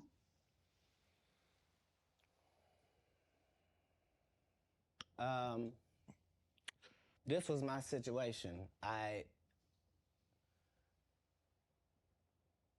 5 months prior to me getting this first audition for Friday After Next, I got this baby son. I'm holding him up above me. He grabs my little chain. He's playing with it, and he accidentally drops it. It breaks out my front 2 teeth. I'm in a situation now where when I go to the dentist, they telling me this gonna cost thousands and thousands of dollars to fix this right. They not telling me what it's gonna look like. I go get an estimate with no money involved, find out what I need to do. They find out you got a tumor in your upper jaw, so we're gonna have to do a whole surgery for you. It's gonna be 100 bands. I don't have it. And 100 bands? I'm only gonna have this check from this movie. So while I'm doing this movie, we live in this trailer. This is where we live. So when they come to work at 5 in the morning, we already there. When they leave at night, we still there. We just double back because we understood that this is our one opportunity. And and we have this opportunity to change our lives, just like a young man going for the draft. Right. We can actually get in the league with this. There are 30 comedians on this cast. They're all magnificent. This is the holy grail of the situation. So yeah, I was able to make sure that, because it wasn't just my first movie, it was K.D. Albert's first movie, it was Terry Crews' first movie. Absolutely. I was the leader of this group, which meant that we didn't do their rehearsals, they did rehearsal, we did our own rehearsals daily to make sure that we were at the level of professional actors, which is what made it so egregious, that guy. Saying, I was supposed to. You were supposed to what? Katt, he did have a good part in the movie, man. The Santa Claus was funny, man. The dude said the entire time we were filming, I can't play this role. They got a bandana over my nose and my mouth. My family not even gonna know who this is. So yeah, tell your story. Terry Crews also said that you guys had a lot of conversation, that this was your opportunity and you needed to seize this moment. Terry had the benefit of having been in some very high-profile situations already and took L's. Mm-hmm. Like, he had been in the league, you know what I mean? Mm-hmm. He had done pro wrestling. He had done a lot of things. He had been televised in some things that hadn't worked. Right. And this was just fortuitous for him. And now you know what nobody has ever said in the whole industry in 20 years about, you know, the whole Money Mike not getting raped in the bathroom. Right. So I understood going in that there's no reason. I lost for a 5-year period, every single movie that Kevin Hart did was a movie that had been on my desk, that all I had said was, just, can we take some of this step and fetch it shit out? And then I can do it. Like, it don't need to be overtly homosexual, because I'm not homosexual, right? It doesn't need that to be funny, right? Mm-hmm. And me saying that and them going, oh yeah, no problem. And then going to give it to this other guy and having him do it just like it was, and acting like I'm a bad person because I keep standing on my standard. But yeah, it's interesting, but I wouldn't change it for the world. Like, again, I'm on the winning side of these decisions. You know, look, I've had Cube, I've talked to Cube, and a lot of people say Cube doesn't pay. What's your relationship with Cube, and what did that opportunity mean for you? Well, the ungrateful bastards that would say anything about Cube's payment, you shouldn't even talk to them anymore. Like, you don't go to Goodwill, you don't go to a Goodwill thrift store and go, look at all this cheap ass shit. Why don't you shut up? Why don't you shut up? You could have went to Hermes. Why you didn't go to Balenciaga? Why you didn't get a bowl to the Balmain? You want to have that conversation? Right. What you mean, the independent black dude who's filming it partly out of his fucking pocket? What you mean he didn't pay you enough? They weirdos. Weirdos that felt like they earned the opportunity because they were big. No, yeah. I understood. That ain't no $200 million movie. Well, I mean, how much did you expect you was gonna make? Well, I made enough to get them teeth fixed just like you did. Yeah. So it was no harm, no foul. I knew that I was gonna go from there, and there was no turning back for Katt Williams. Okay. Well, here's the thing. I wrote it. What I'm saying if I did it and I did a good job at it, you can thank me. I was involved. Right. I'm not gonna come later on and tell you, I never even read the whole script. So how you know what roles? What? What do you mean you never read the like these guys' whole job is to present something, unfortunately. And I'm just not a presenter. If you ask me a question, I'm just going to tell you the truth of how it went. Would you be willing to do another Friday? Cube already asked me to write it. I was supposed to have been writing it. This is what these guys are mad about. Like, we lost some great people before this movie could come out regardless. Be right back, chat. I need to go pee. Yes, there desperately needs to be one. But we miss John Witherspoon in a way that can't really be quantified, if I'm being honest with you. And the Chris Tucker that we got now is Epstein Island Chris Tucker, not Smokey. Oh, Lord. Whew. If I didn't know no better, I'd tell you he's the greatest. I don't care what you say. To be confident and not delusional is a real skill. Most of these confident people we see is really delusional. Well, you don't think they asked Chris Tucker to come back in the second Friday?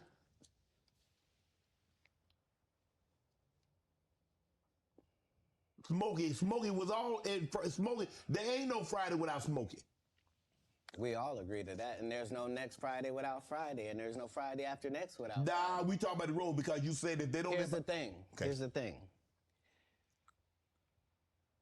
Chris was allowed to make the decision. At the time that this is happening, Katt Williams is known for smoking weed. Willie Nelson is known for smoking weed. Right. Snoop's known for smoking weed, but none of us is really known except Willie. And I'm saying, Chris Tucker didn't want to be the poster child for smoking weed. He don't smoke weed like that. Right. He in the church. He Michael Jackson's best friend. Christmas. Michael Jackson called him Christmas. You ever met a man that gave you a little nickname like that? No. Me neither.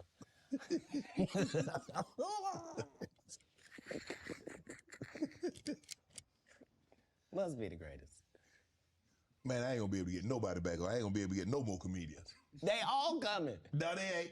Are you kidding? Nah. Hey, I A good promise thing you. I done got all the rest of them. I done got the ones. I promise you, everybody trying to double back. You're gonna be having to beat them off with a stick. You gonna let him? They're coming.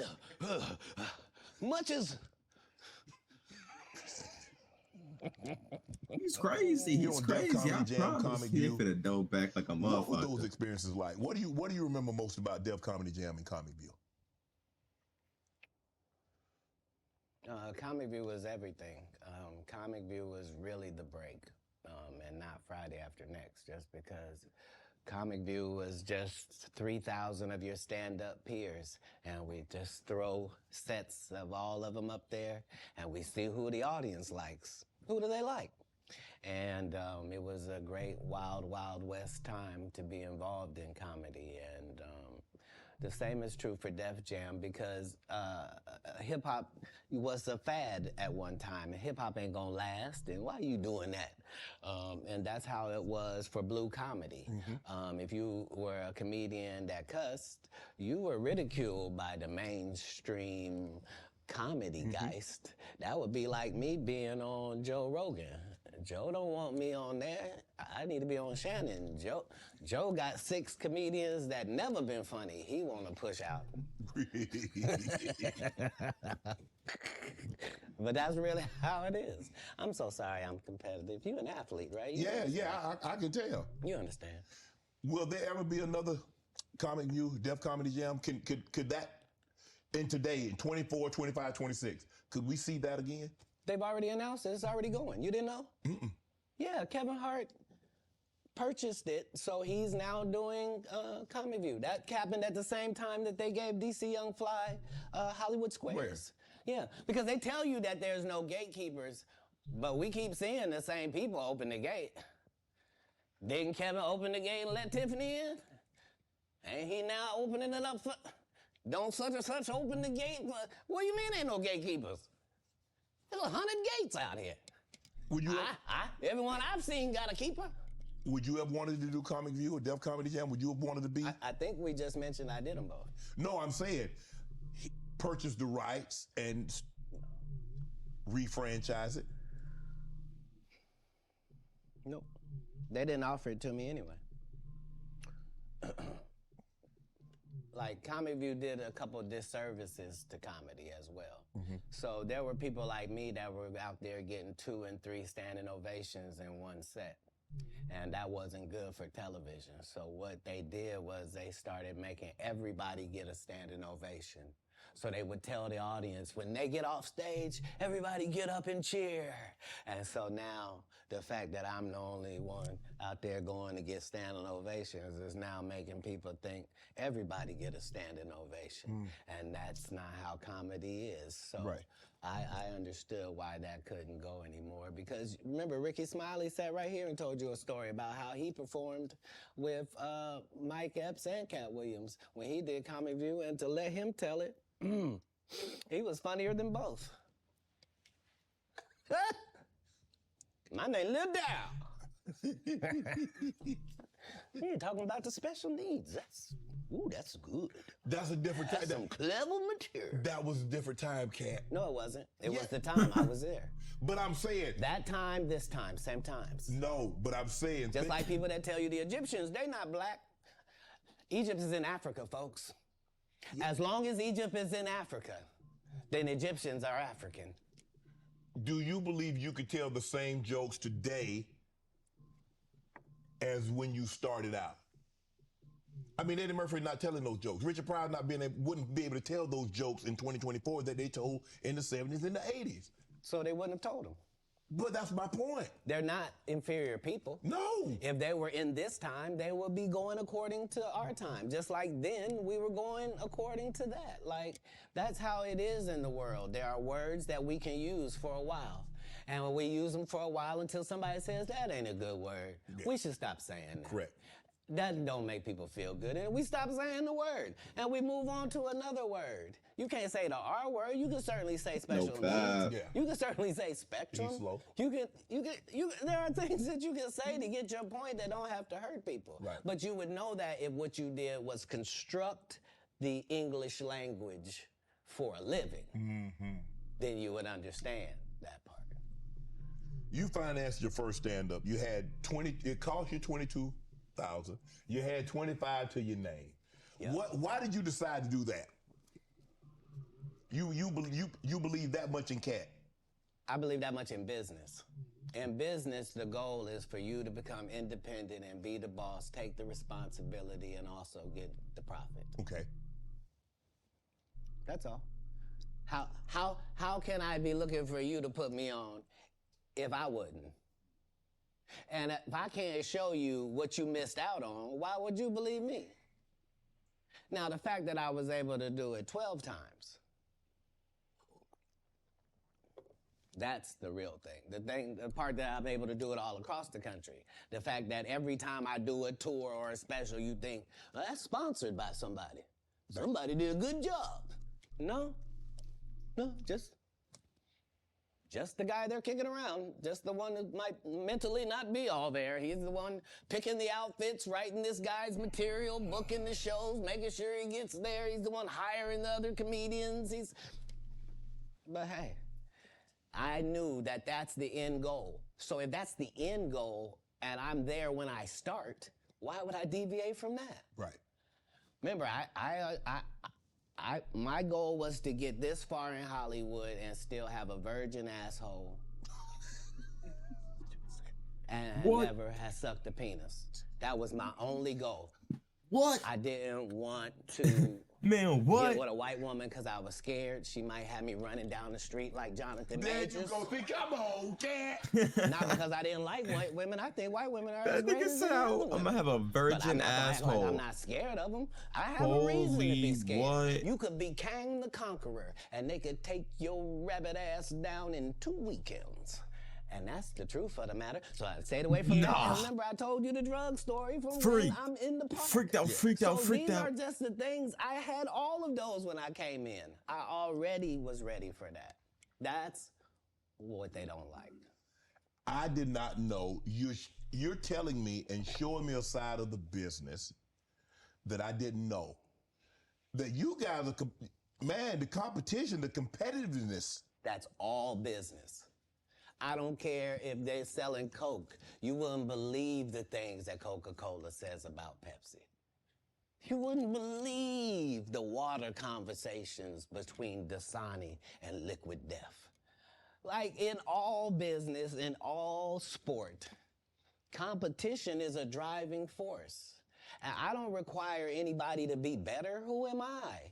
I just require if you're a loser and you've taken shortcuts at every chance and you've made sure that you didn't put anybody on that really had a work ethic and was a God-fearing person and you helped it. If that was never you, then don't act like that's you. Don't get out here now that you don't do stand-up and start acting like, oh, you not sure why you don't do stand-up no more. I heard you got run off. You better be careful. The nigga that run you off gonna show up and he gonna tell everybody. Man, what you gonna be able to say? Nothing. Why you think I speak with such clarity? I'm actually involved in each one of these stories I told you about. Right. Right. The one comedian, as we've been sitting here doing this interview, that you hold in very high regard is Dave Chappelle. Dave Chappelle walked away from $50 million. You said it was more. Tell the story. That's right. I'm gonna let you tell it. No, you're no, the best. I want you to tell it. You really are the best. You proving it here today. As much as I'm proving it, you proving it. You proving it. Yeah, that wasn't the thing. It wasn't. People say that. He lost $50 million. No, that's not even close to what happened to this dude. And until you understand what happened to the dude, you don't understand what happened. Like, no, not they offered him $50 million and he turned it down. Who gonna turn down $50 million? Yeah, now, I had to turn down $50 million 4 times. Boom. 4 times. Just to protect my integrity and that virgin hole I was telling you about. Right. Because P. Diddy be wanting to party. And you gotta tell him no. You got to tell him no. I did. I did. See, I got the receipts for everything I'm telling you. That's why I can say them so freely. Kid, I need another one. You here? Get your number. Thank you, sir. Thank you. Come on. Because early on you was accusing me of being. Cat, man. Yeah, it's crazy. I mean, but you know, some of these people. Martin tried to put me in my first dress. When he had to go on his hiatus, he tell me, Katt, when I come back, I need you. You my young partner, you my brother in comedy. When I come back, just promise me that my next movie, it'll be me and you. We gonna do it together. We gonna do some buddy cop shit. I said, Martin, you got my motherfucking word, my nigga. Go do what you gotta do. When you come back, I'm in your movie. Don't trip. He said, my Don't nigga. see the script or nothing. You know, we get in that office and this fool pull out Big Mama's House 2. I almost died. And I gotta read this script from all these good white people. Where this nigga want me to get in a dress with him. And I'm literally saying to everybody, why is he in a dress again? You already played the old lady as an FBI agent. We can play anything now. We can be playing a dog catcher this time. Why do we need to be in a dress? And I get so mad, I say, you don't want me.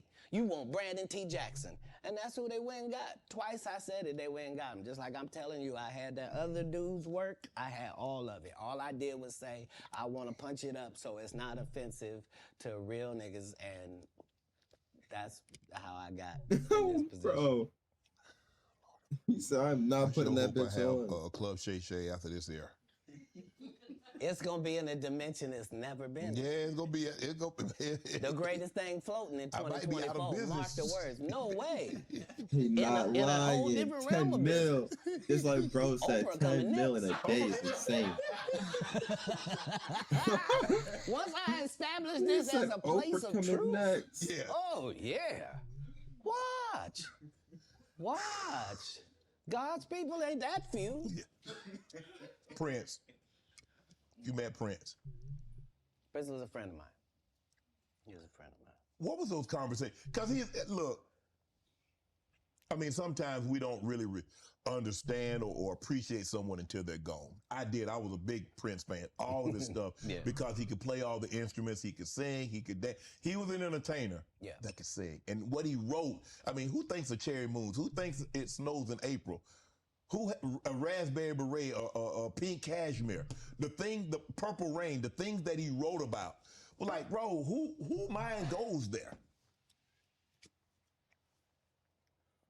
Yeah, he was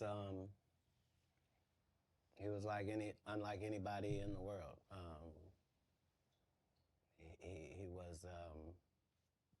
He was just an amazing individual.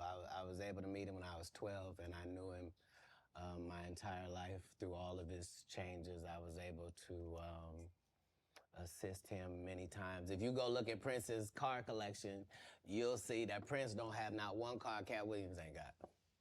He got the Prowler from Friday After Next sitting there. He got the same Bentley as me, like, because we share certain things. Our connection was lyrics, musical lyrics, women, and cars. And those are the areas where he trusted my opinion on things. And that's where I got to be helpful in his life. And he was helpful in mine in really all different types of ways, especially about the business, as far as being a black man. Yo, chat, I'm sorry again. If this don't work, this nigga might just be slumped. He did his first $1 million contract. Was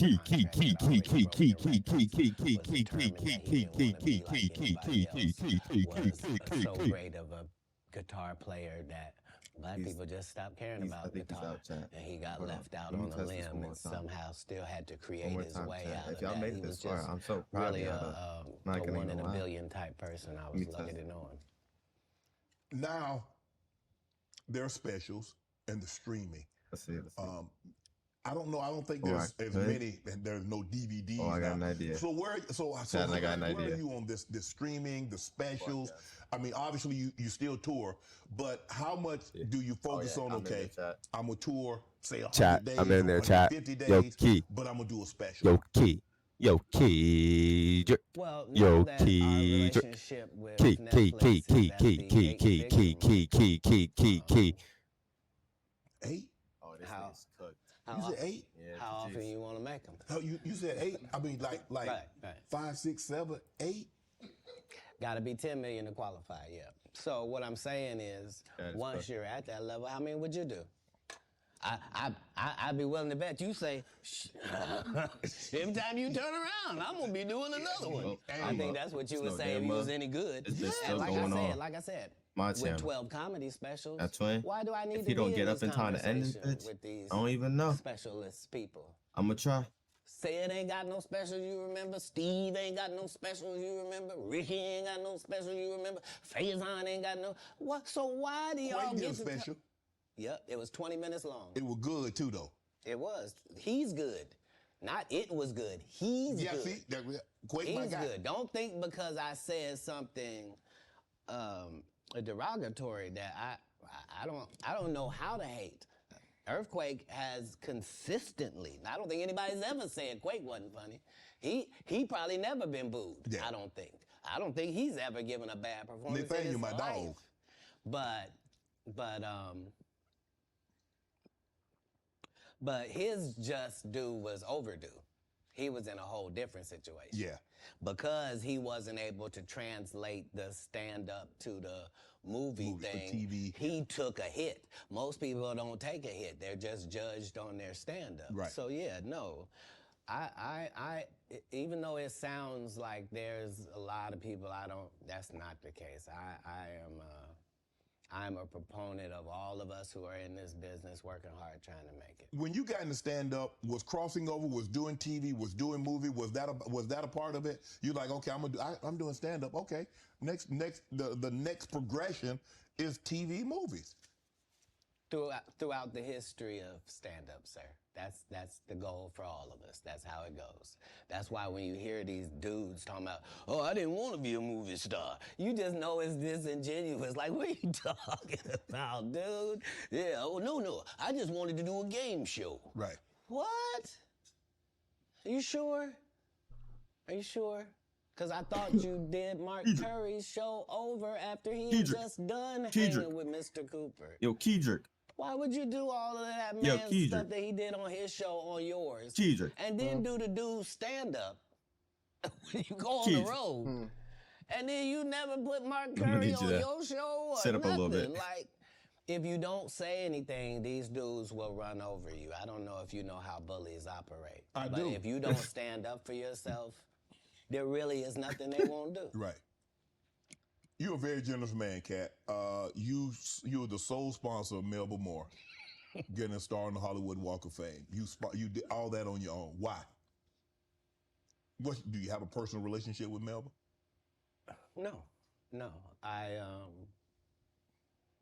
I understood that she was a black woman in a time where it mattered what you look like, and they had a certain thing that they needed you to look like and act like in order to be successful. Right. And she just never did that. She wasn't tall enough. She wasn't fine. They didn't like her looks. They didn't like that her hair was natural. They talked crazy about her, and yet she still made all of these achievements. And I'm like, understand, I'm already in the Comedy Hall of Fame. I'm already going to heaven no matter what happens. If it ends in a second, I'm up there. So it gives me the leeway to do some things that are simply because it's the right thing to do. So the truth of the matter is, they wanted to give me a star, but please don't consider me and this person been sitting on this list this whole time. And just because they ain't got enough money, they can't get their just due? That's crazy. When do you start? That's hurtful. What if somebody can't afford their flowers? You mean they don't get them? No, God don't operate like that. He would send a dummy like me to come and take care of that. Just so that the right thing happens. That's how the universe works. Because remember, what am I spending my money on? I'm not spending my money on strippers. I ain't spending them on drugs. Why not? Like, Stripper what? part. Because if I go in a strip club, I'm only trying to get her out of there. Yeah. I have no intention of her or any other people being in this position. If I see a girl I like at the strip club, I'm telling her, you know, you don't have to strip no more after this. This could be your last day. How about that? Ooh. What would it be like just to leave it all? You ain't gotta be a hoe no more. I don't even want you to go get your purse. Just leave it. Ain't nothing in We it. get new ID. We get new ID and credit card and social security card. We don't need none of that. None of that. None of that. You good? This life don't look good on you. Yeah, shit. You don't even look like a girl I got said it. we don't need none of that. Got me thinking, Cat. Right. You hear these athletes talking about, yeah, we was out there tricking. What? Why? You're part of the problem. What? You're part of the problem. Stop paying people that you don't have no respect for. It sets it up bad for us. We got women out here can't find a man because they acting like him. You are alpha. Now the alphas all want these subservient husbands. You can't have one. No. That ain't gonna happen. It ain't gonna happen. Sorry about that. Okay, go ahead. Boy, you done got me canceled how many times in this program? Where's the camera? I didn't write nothing I said tonight. It's all been on these cue cards, and I'm just gonna keep reading them. Ask your next question. The Migos. Do you help them get out of financial situation? Hear this. I don't think we ever, as a nation, can remember a time that the Migos were financially unsuccessful. So for the record, I would assume that they've never needed Katt Williams' financial assistance for anything. I'm sure that between QC, the label, and other things, they were taken care of. Okay. On the other hand, if I was given the opportunity to help them, would I? Of course I would. Okay. That's what I do. I'm a pro-black non-racist. Like, I really, really love black people, but I don't love them more than other people. I love everybody. I'm a black guy, and I try to stick with that. But yeah, I'm not one of those pillow talkers either. Like when I do something good, I'm really not doing it for the gram. It's not for any of that. I'm just doing it because it's good to do. I appreciate that. I don't know if this is true, but I did read that comedians on your show say that women sometimes would bring them money and not say where it came from. Say that again? Comedians would say women would bring them money and not say where it came from. Right. So I'm not a feminist like a feminist would be, but I do believe that that in my camp, like if I had 35 people in my camp, right? I believe that other than 4 jobs, I believe that a woman is better at any of them jobs than any man could be. Okay. So 10 of these jobs, no man can work because I'd rather a female be there. If I gotta smell anybody's breath, I want it to be hers. I don't want none of you crusty. So what I'm saying is, if in a staffing issue, I'm gonna have 75% women just because I prefer them. Right. I don't prefer to hear 2 guys talking in the corner. I prefer to hear 2 ladies talking in the corner. I don't care what they're talking about. I just prefer that. So a lot of times I will utilize ladies to convey a message. If a comedian is doing a great job somewhere in the country, he just did a masterful set and nobody's gonna pay him. They just clapping. And I know he's broke as shit back there. Wouldn't it be nice if somebody just showed up and gave him a little blessing? And he didn't have to suck me off for it. And thanks, Katt. And just, boy, I really needed it. Why would you do that? If you was actually just trying to help people, you would. People know that's how I pay my tithes. If I got paid $100,000 to be at your city, I'm gonna take 10,000 of that and put it in your homeless area. Not because I got to. Because you gave me 100 racks to come to your little rinky-dink town. Who would I be to not pay my tithes back to your town? That's how I got in this position. Wow. You adopted 7 kids. W, man. Why? 7 kids.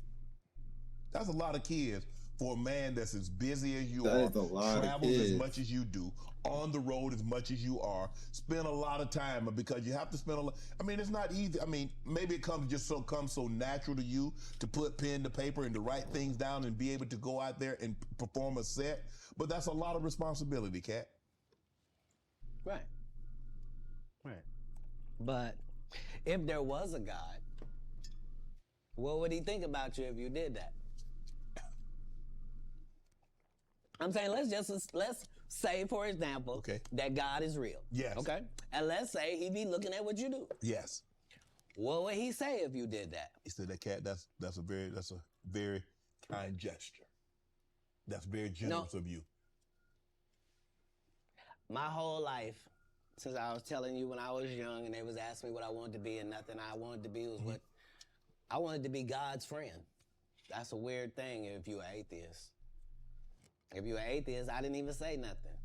But if you believe in God and I tell you that I wanted to be God's friend and I wanted to even go to Hollywood and still be God's friend, if I told you that that was my aim, you could understand where I'm at. Like, I promise you, no jealousy, no bitterness, none of that. I got exactly what I was trying to get. I haven't been shorted in any way.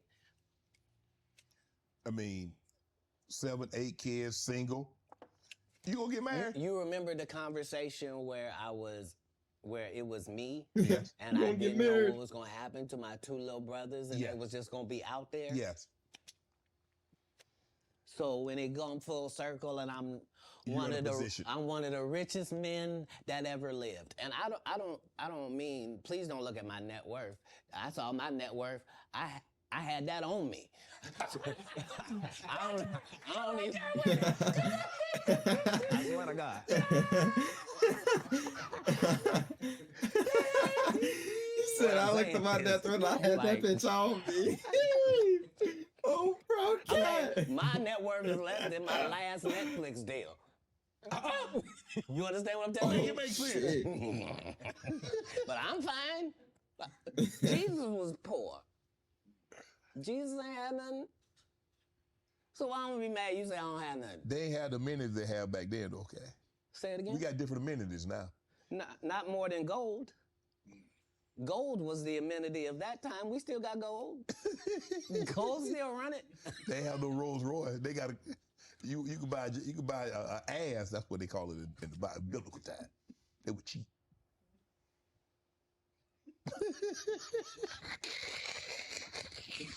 I'm saying if you really want to say, I'm saying a color nan is cheap. So back in the day, I would get my girl a donkey. Today we get her a color name. But I'm saying whoever and whatever it is, I'm saying I'm saying because what we gonna do? I done already told you I'm one of the richest people that ever lived. Yes. Only in the fact that when I wake up in the morning, no matter where I am, I don't need nothing. Whatever I need is right around me, and whatever I don't have, it's only just because I don't have it. It's not because I can't get it. All I gotta do is want it, and it belongs to me. So because of that, because I'm favored by God, like when I see people's wives and stuff, I don't even look at them. You know what I mean? Like I don't want to look at nothing I don't want to have. Because I know how blessed I am. If I look at it, I got it. Yeah. That's how Diddy be feeling. Now, come on, man. Come on. He said, if I look at it, I want it. So you're not supposed to look at anything that you don't want. Not me personally, just because God has given me literally everything I ever even pump faked like I want. And that's the whole thing. That's the whole thing is I don't have a type of woman. Every woman that I ever had as a type, I ended up getting her. Now she's not the type anymore. Now I understand that every woman is a one of one. Like you can't really have types. What? Cause see how you tried to ask me something about marriage, but then I ain't say nothing about no marriage. Yeah, you did. When you rewind the tape, you let it out. You was like, so you ever gonna get married? And then you took it back. It's okay. It's okay. I was known as a photographic memory. Are you? I'm not against it. Like most people that are not married is because they're afraid of commitment. It's not that like that for me. It's just the whole time I wanted to be married, I had kids, so I had to try to fill my wife's place before she got there. So I'm already got kids without a mother, but so now I got to be doing laundry. I'm washing dishes. I'm reading stories. I'm having to nurture. I'm having to do all of this, and I got to the point where I didn't need the wife. I'm doing it, and we're doing it, and I'm not replacing a woman in their lives. I'm letting them see that that's just the only thing that we don't have. And it was easier for me to do that because you have to understand that all of the kids I'm raising at this point, they have fathers. You see? They have a mother. You see? I'm a different person. I'm raising you. And so that needs to be done with the other respect for the others that put work in as well. So yeah, I never had a problem getting married. What's one of the one things you try to teach your kids? I don't teach anybody anything that's over 18. I've done the work I was gonna do. But as kids, I really just tried to teach the things that can't be bought, your integrity, trying to live your life in a way that you yourself could be proud of if you had to look back on it. And I didn't do very good at leading by example, but behind the scenes, that's never what I was pushing. They understood that because of my stance, there was a certain thing that would come my way. And so accountability and responsibility is part of what you're teaching, is that, you know, even if you're doing the greatest thing in the world, there's this thing called no good deed goes unpunished. Like, there's a real Murphy's Law. Like, basically in raising kids, you're just trying to give them a better manual and an outline of how life works than your parents gave you. You know? And so that's how I did it. How do you avoid toxic women? Give me. I mean, because obviously, you know, you like women. I do, and I probably like toxic ones more than anybody. That's because I asked you this. No, hold on, because toxic women are exciting, and that's just a fact. Part of toxicity is exciting. I'd rather skydive with her.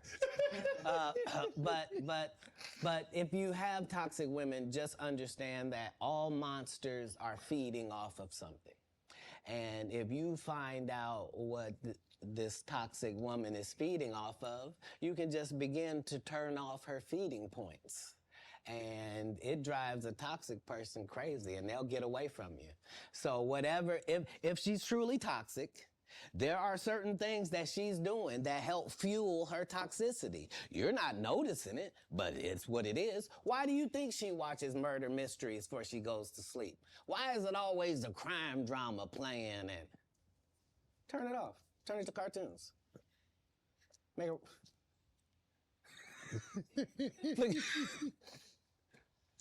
No, you don't get to... What's she listening to? You can't be listening to Sexy Red. You're broke.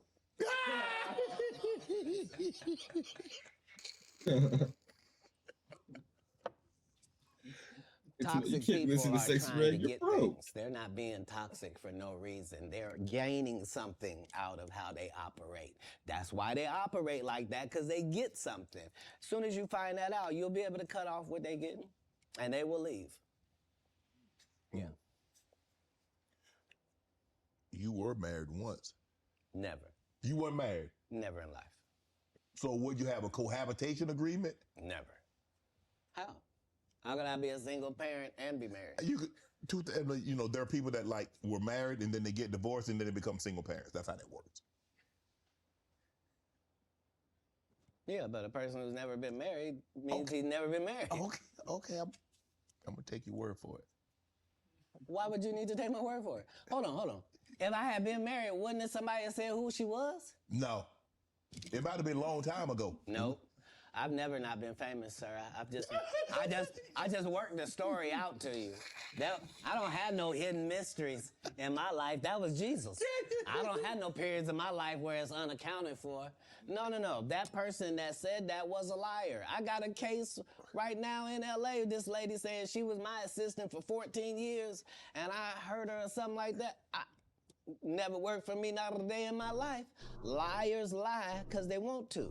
But people always say, why would they lie? No, there are several women have said they was married to me. It's just when it went to court, they had to say, I was married to him spiritually. You shut up. What the hell? How you gonna be married to me? My kids don't know you. Answer me that. So do you have a problem? Do you have a problem bringing women around your kids? No, not then or now. I've always lived with several women. Like, I'm known for several? That. Yeah. Like more than one? I've already told you that I prefer the company of women to the company of men. So if I told you that me and a couple dudes on my staff sometimes have to cohabitate, nobody finds a problem with that. Yeah, so it's me and 3 ladies cohabitating because that's how the business gets done. Like, I don't want a chef that scratches his nuts before he cooks. I don't. No disrespect to these guys that go around with these large male-only groupings, but that's not my episode of Entourage. Man, you were approached by 7 gunmen. You were robbed, shot in the thigh. Say it again? You were robbed once, Yo, correct? where did Keydrik go? You didn't get robbed. You didn't get approached by gunmen trying to get robbed? They didn't take anything. I wasn't even the target? I wasn't even who they were talking to. And not because I say that. Because if you look at what time period it is, I'm not even making $5,000 a year. So robbing me wasn't the answer. This is before Oklahoma. You talking about a terrible condition. They'd have been disappointed thinking they'd get something off of you, huh? If they'd have robbed you. Look, in 3 cities, it's legendary that Katt Williams would walk down our streets with his baby in a baby stroller, with a diaper bag, with a gun in a diaper bag. The only thing I need is a pass. Don't mess with me and just let me go about my business. I'm living in Inglewood, Compton. I'm living in Manchester and Western. I'm in LA, the gang capital of the world, but never robbed. Because why? I'm not pretending to be something I'm not. You think I'm a blood. You think I'm a Crip. I'm from Ohio. I'm a comedian. I'm a father. Right. I'm trying to do something out here. And not only do I not judge what you're doing, I'm not trying to be involved. Right. That's the difference. That's where the respect comes from. Two, you're touring right now, the Dark Matter tour. Yeah. Filming next Netflix special. In May. May. Yep, next Netflix special. At the U2 Theater in Inglewood. I'm about to catch that. I thought you might say that. I will catch that one. Right, because it's a homecoming for me. Because I lived on Hazel, so you know. I gotta catch people that know one. I lived in the heart of Inglewood. They saw me walk down Market Street with the babies I'm raising. Like they understood that. No, I was really not pretend. Oh, he want to be from the hood. No, I'm living there on the street. What's your favorite city to tour in? The next one, sir. Yeah, that's the real beauty of travel. Right. That's why most people don't have the empathy and the sympathy that they need to have for other people. It's because they haven't seen other people. Right. Like if you went to Ireland and you saw what them people was like, and you went to Sweden and saw what them people was like, if you really went to Africa and you really saw what the people was like, you went to Haiti, you went to Puerto Rico, if you really traveled across the country, you would see that all people is the same. Way more people that's good than the fucked up individuals you're seeing. And if you understood that, it would change everything. So I don't have any favorites in the world just because every place is dealing with their own issues, their own troubles. All places look better than they actually are for the people that live there. And it's always a difference between what it seems like What it actually and is. what it is like. People will tell you, I went to Paris. My boy Killer's I was dead. there at the Eiffel Tower. So, Bitch, you had bed bugs. I guess it's a solo reaction now. We are 2 hours in. Don't tell We got some. 30 Let me more, ask you a question. When you go 2 to hours these and 10 cities to minutes tour, in. We do got you make 30 a more habit of minutes. getting out? 30 more minutes. That's how I built my reputation. It's also how I ended up in jail 19 times. Because when I come to do a show, I'm really in your city. So whatever the strip club is, I'm there. Whatever the top bar is, I was there drinking. Whatever I was over there. You had a casino? I was at it. Like, what was it? Huh? Because I'm in your city. Right. This is how I'm learning your city so that when I do my show, I can be talking about what I know, not what I think, right? And so that was what I did at every city that I went to. The first 15 minutes of my show is what it's like to be here. You see what I'm saying? And so that was always a part of what kept my legend going to the point where I can still be in these arenas without you ever seeing a poster with my picture on it, without you ever seeing a flyer, without you ever seeing a post that goes, hey, it's Katt. Could y'all make sure y'all come out and come see me? Because I'm going to be in. Would you please come on out, guys? And I really am. Because we have a different respect. I know I'm coming. They know I'm coming. I know they gonna be there. And they know I'm gonna do the best job I can possibly do. And they know beyond a shadow of a doubt, whatever hour he was doing when we last saw him, he won't be doing that hour when we see him this time. It's a whole new conversation. And because I've never strayed from that, they've never strayed from their part. I'm looking at some of the actors that you've been on screen with. Cube, Tracy Morgan, Regina Hall, Terrence Howard, Nick Cannon, Tiffany. Bro, who brings out the best in Katt Williams? How does someone get the best out of Katt Williams? Do you need a comedian? Do you need a serious actor? How do we get the absolute best out of Katt Williams on screen? Well, I would be disingenuous if I didn't remind us that that's never anybody's goal. It's never anybody's goal to create a great situation for me to do a good job. Why? In a script. The way it works is the script is already there. This is a character in the script. If they give me the job, I make it my job that this character here has to be as big as this whole project. So if you don't even see the movie School Dance, I want you to remember whose goddamn white baby is this? And the only way that I can guarantee that you will remember my scene if you didn't remember a whole movie is if I make sure that my scenes are that good, because that's what I watched. I watched great actors. You never saw De Niro, you never saw Pesci, you never saw any of these dudes in something and you was like, nah, I don't really believe it. You sure you're the Great Gatsby? Like, no, like you believe that this dude, Daniel, is a hobbit. That's part of the Lord of the Rings. Right. You see what I'm saying? I do. And so it's having a respect for the craft that I'm doing. That means I'm trying to do the best job possible. What was it like working with Spike Lee doing Priceless? Spike Lee is everything that you said I was in my intro. He's just really an innovator and a groundbreaking, one-of-a-kind dynamo. And I knew that they were,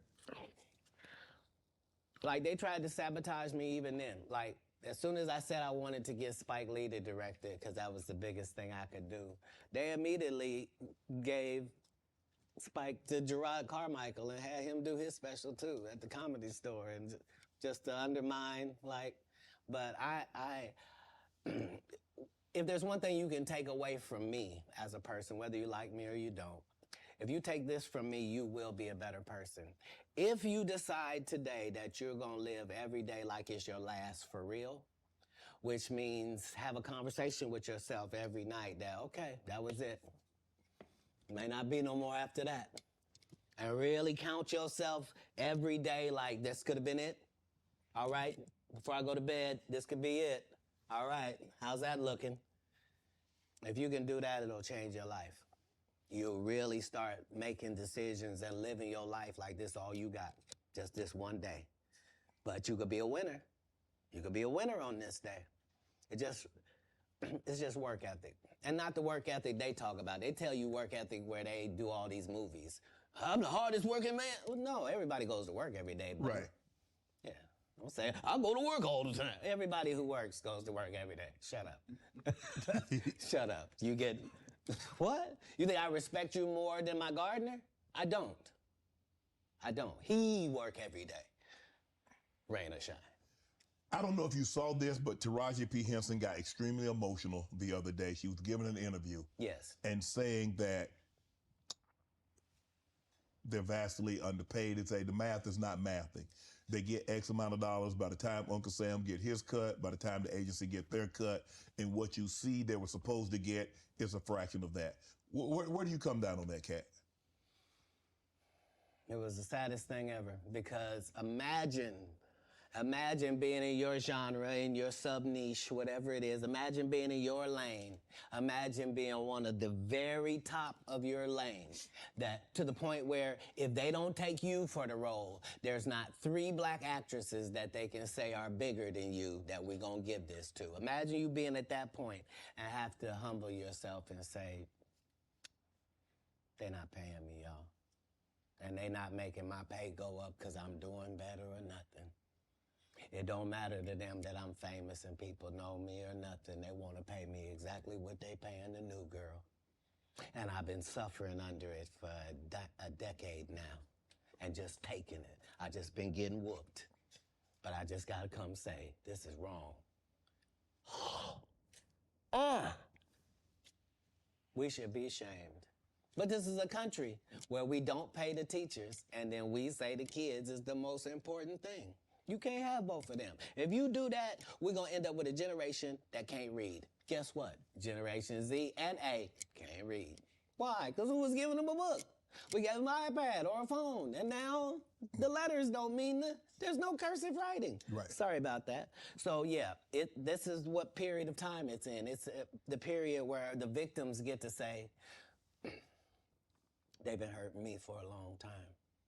And I just ain't said nothing because I was trying to be strong and I didn't want to shame anybody.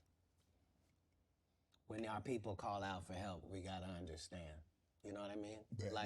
Like we put too much pressure on Tyler Perry. Mm-hmm. You know what I mean? He ain't put nobody on. The people that been in his productions, they not famous. All of them can walk through the mall without security.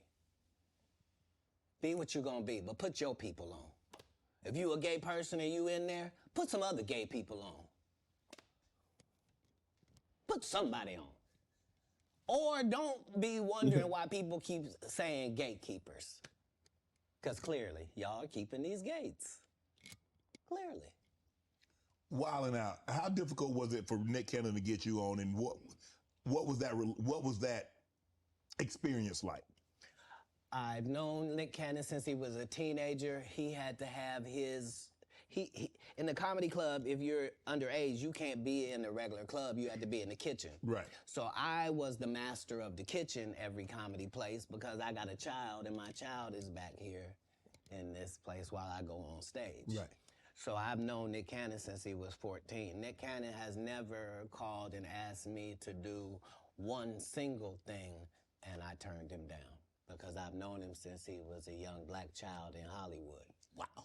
So what I did in Wildin' Out was to be his protector and to be his voice with hip-hop. So the whole thing was, the thing that he was trying to do had never been done before. You can't bring 6 comics in and let 6 comics talk shit about 6 rappers because the 6 rappers will beat the 6 comics' ass. Right. You would have to have a comic that could actually stand in between and go, look, we comics, we gonna say what we gonna say, y'all gonna take it and understand it's a joke. If you wanna fight, we fight before the show. So you can go out there with your black eye. We're not gonna do it comedically. This is what needed to take place in order for it to be successful, which is why it had already aired and didn't work. And then suddenly when it comes back with me, it suddenly works. Because respect has to be in there as well. If you trying to do it with Kevin Hart, you and him gonna get run over. You a teenager, he 5'2". Like, what's gonna happen? Who are some of your favorite young comedians? I haven't seen a young comedian I don't like. If you name any of the young comedians, I'm aware of all of them, and they're all doing a great job. It doesn't matter if it's Country Wayne or Desi Banks. It doesn't matter if it's Carlos or Chico. It doesn't matter if it's DC or Just Hilarious. It really doesn't matter once we go to the young part. The young comedians are dealing with things that we never dealt with. And so that gives them more benefits, but it also gives them more chances of failure. So it's not easier for them. So yeah, I'm a big supporter of young comics. We have Miss Pretty Ricky and Takara Williams. I've taken 25 black women on the road in these tours. It's important to me that the young comic gets the benefits and the advantages of the big comics platform. Matt Rife, Wildin' Out, recently got canceled. You see Jonathan Majors, what he went through. Marvel dropped him as soon as the conviction came out. And you were telling the Hey, you saw that black woman come get his charge cut in half? Thank you, Megan Good. God bless you, coming to save that slave. If he'd had to be there by himself, he was getting all 4. Guilty, guilty, guilty, guilty. She came in there, was just so beautiful, they had to knock half of it off. Bless his heart. So Matt Rife, you know him from Wildin' Out. He gets canceled for trying to tell I never knew him from Wildin' Out, to be honest. Okay. I came across him as a new comic. Okay. And yeah, I'm really just trying to see the comics, judge where they are, see it. Yeah. Right. Go ahead. So the canceling, what do you think about this cancel culture? You see the situation with Jonathan Majors. I mean, for all intents and purposes, I don't know if maybe he can bounce back in a couple of years, but man, he was hot. He was hot. He was cooking. I mean, you see him in Creed. He's in the Marvel movies, and then just like that. Maybe I'm a conspiracy theory, but I thought Katt Williams said any time they make you into that position, part of that contract is you do understand whenever we want to take you down, we can, right? part of giving you the world. First of all, they went around the world for 2 years straight telling any women that would listen that this was a good-looking Negro. Mm-hmm. Since when? When did y'all start liking a big nose? And when did y'all like a little head and a big jaw? When? Since when? That look like my daddy. When you start liking my daddy? You like black people's features like that? If this ugly nigga is good looking, then all niggas is good looking. Anytime you see them telling you something you can't believe, just understand it's a play. And it don't matter. You gonna know it's a play as soon as they get in that position and think they gonna tell somebody something. No, you're not. No, you're not. Marvel will cancel you so you won't be allowed to read a comic book. What is you talking about? Ah, get out of here. Get out of here, ugly boy. Yeah, they love fooling the people. What's your relationship like with Suge Knight? You still close with Suge? Have you spoken to him? Have you talked to him recently? Yeah, it's doing good. Yeah, he's Man, when you a friend for life with Katt Williams. Yeah, because the people that come to me are trying to better their life. They're not trying to continue doing what they have been doing. Okay. So when somebody comes to me, male or female, it is in the auspices that this is what I did, this is what I used to do, this ain't what I want to do no more, and I want to do something else, and I'd like it to go a different way. Okay. That's what I offer. Yeah. So if you come to me under those auspices, then my loyalty is lifelong. Why would it not be? Tory Lanez and Meg. What was your take on that? Because I know you got to take on everything. I know it's a difficult position because somebody's not going to tell the truth. And the truth has got to be told. In all circumstances, the truth has got to be told. So if you don't want to say she shot her, then you shot her. And that's the end of that. Wow. You said have you ever spent time in jail? 30 times. When you was in there, what was going through your mind, Katt? What did I mean, some people like, man, I had an opportunity to reflect, and I was like, man, this ain't the place for me. I ain't coming back here. When you in, so what? I've never been in jail, and it was my decision to be there. If it's dangerous to be in the hood and you have to have a gun on you for protection, and it's either be judged by 12 or carried by 6, I'm always gonna have my heater on me. So if you want to tell me that you're gonna pull me over 15 times looking for it, I'm gonna tell you 15 times you're gonna find it. Unfortunately, I smoke cigarettes and weed. If you catch me 15 times, 15 times I'm gonna have it on me. What do you think I'm in jail thinking? Oh, I done fuck up. Damn these decisions. I'm not gonna protect my life at all when I get out of here. Fuck it, let them do what they want to do to me. No, when I'm in there, I'm fine, and I'm understanding that I'm put here for a reason, and the people that get joy off me being in here are really gonna look stupid because I'm finna be free, because you gotta be setting this up. I'm never anywhere to get anything. You don't know I just made $300,000 in your city. That's why you think I might be out here as a ne'er-do-well. You think he's smoking weed. Yeah, he's got a medical license for it. He needs it. It's his only medication. Do you mind if he takes it? It helps him eat. Because he does 100 city tours, flying across the line. And so he doesn't get hungry on the regular. He doesn't get sleepy at night. He's got to literally put himself to sleep. He's literally got to make himself eat. So this marijuana helps him do both of those things. Marijuana help you sleep? Oh, yeah. Because remember, as a comedian, what you're doing is against your natural timeline. You see how they got killer right now? Your natural timeline wouldn't be that you would start your work day at 8 o'clock p.m.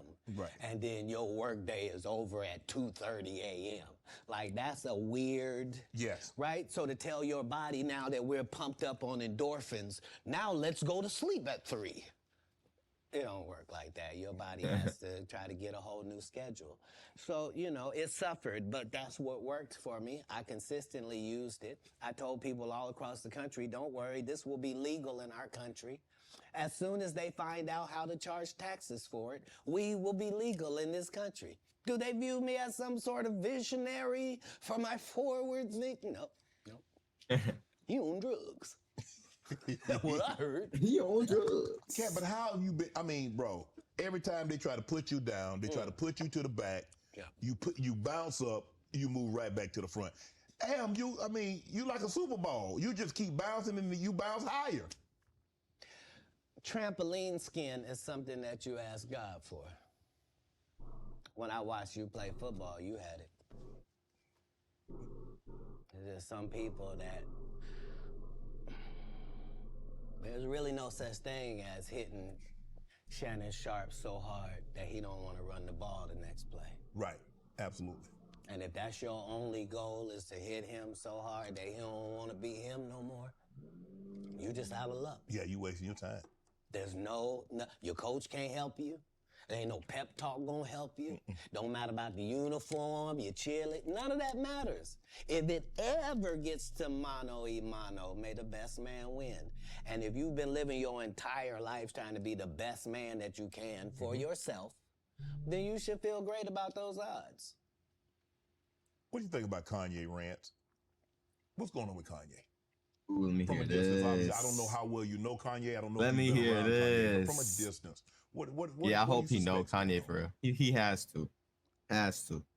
I suspect that we're pretty awful people if we say that somebody got a mental illness and then we watch what they do. If you say somebody got special needs, then why would you be watching them and holding them accountable like everybody else? Wouldn't you grade them on a curve? Wouldn't you go, whew, this guy? Because, I mean, what are we reacting to? What are we reacting to? You're the one that put him in a position where he thought he was God and could call himself Jesus.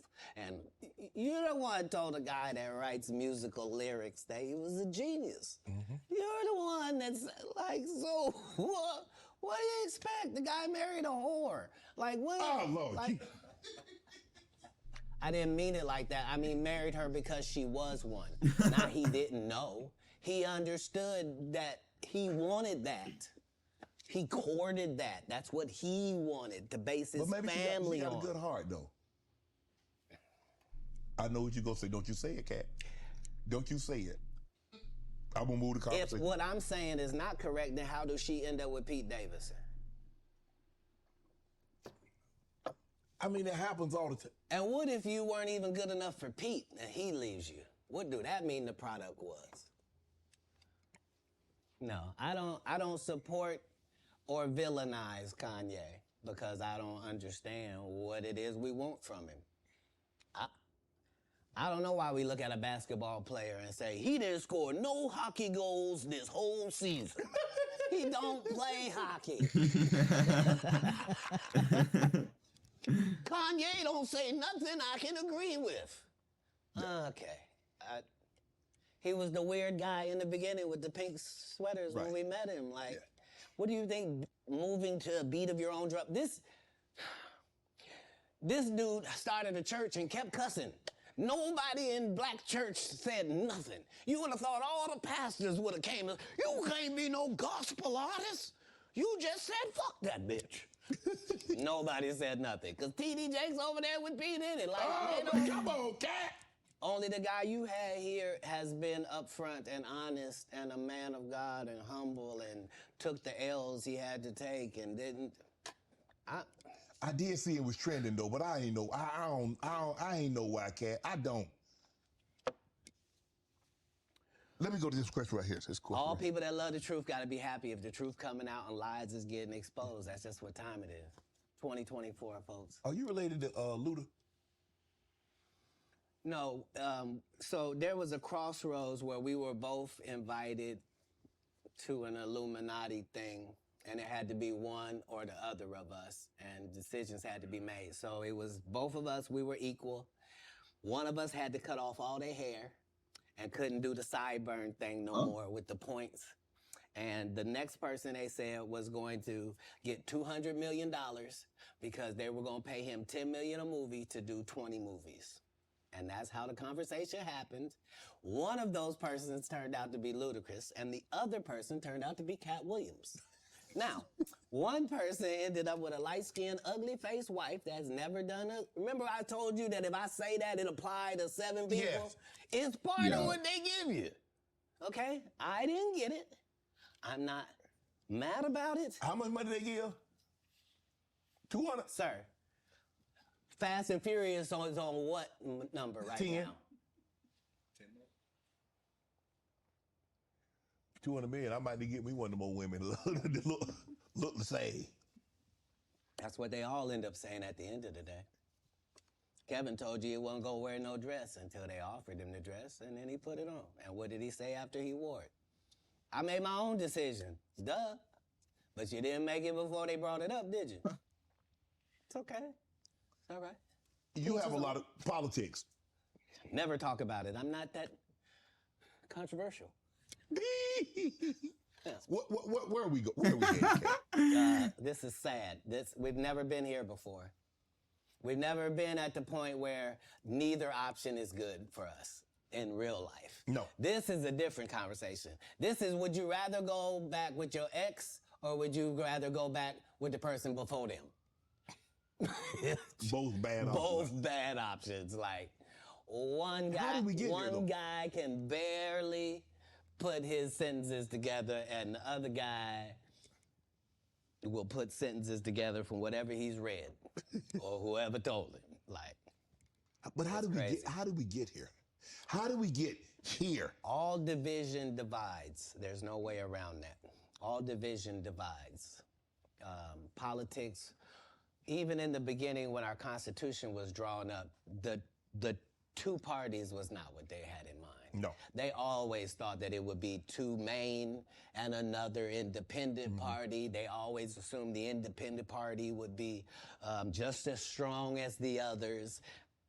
A lot of that just didn't happen. And that's what I've learned more from comedy is that Republicans laugh at the exact same thing that Democrats laugh at. As long as I'm talking to Democrats, I can make them laugh for 1 hour straight about what Republicans do. By the same token, I can go talk to Republicans for 1 whole hour and have them dying about the stuff that Democrats do. But at the end of the day, who does that? Yeah, your team got an offense and a defense. They're not supposed to be enemies. The enemy is the other side. Wow. You can't do politics like that. Nope. It's not good for the country. Man, you see this Mark Zuckerberg building this $270 million bunker? If you have $1 billion, we have learned that you can do whatever you want to do. When Elon Musk wants to send things in space, he don't have to ask nobody's permission. Congress don't meet. Senate don't meet. No police department gotta be warned. He don't need a permit. None of that. If you got $1 billion, you do what you want to do, and then you tell them what you did. Man. And that's how it goes. What he building a $270 million bunker? What do you know that we don't know, Katt? Kim Jong-un? What? I don't know what you don't know. Do you understand that people that are not very bright are in charge of nuclear bombs all across the country? Mm-hmm. That's what he knows. He knows that 30% of all weapons systems are running off regular Wi-Fi. So what does that mean? That means if a solar flare or a meteor hits either one of those, literally a bomb can go off just because the system accidentally got turned off. Yeah, that's what he knows. The people that are in power know that the people that are running the most complicated and deadliest things on the planet are just an average idiot. And you know lots of idiots. I do. Yep. And these people are not special. Back in the day, they were. Yeah. Not today. Not today. You say you smoke a little weed. You ever smoke with Snoop? Yeah. I'm actually a bigger smoker than Snoop. He'll tell you that. But I don't Like I don't mix anything with my weed. I just do weed, right? So, nobody has that minimum. I mean, nobody does 20 blunts a day like me for 30 years. Like I was the first person to have a weed roller, like somebody whose job it was. Like I haven't rolled a blunt in 20 years. You probably like if you go, I'm saying I prefer the saliva of ladies. Oh my goodness. No, understand what I'm saying. If for a blunt, it's necessary for it to get lit, right? And so if you had spent 20 years smoking with dudes, that's a lot of male saliva that you would have just accidentally ingested.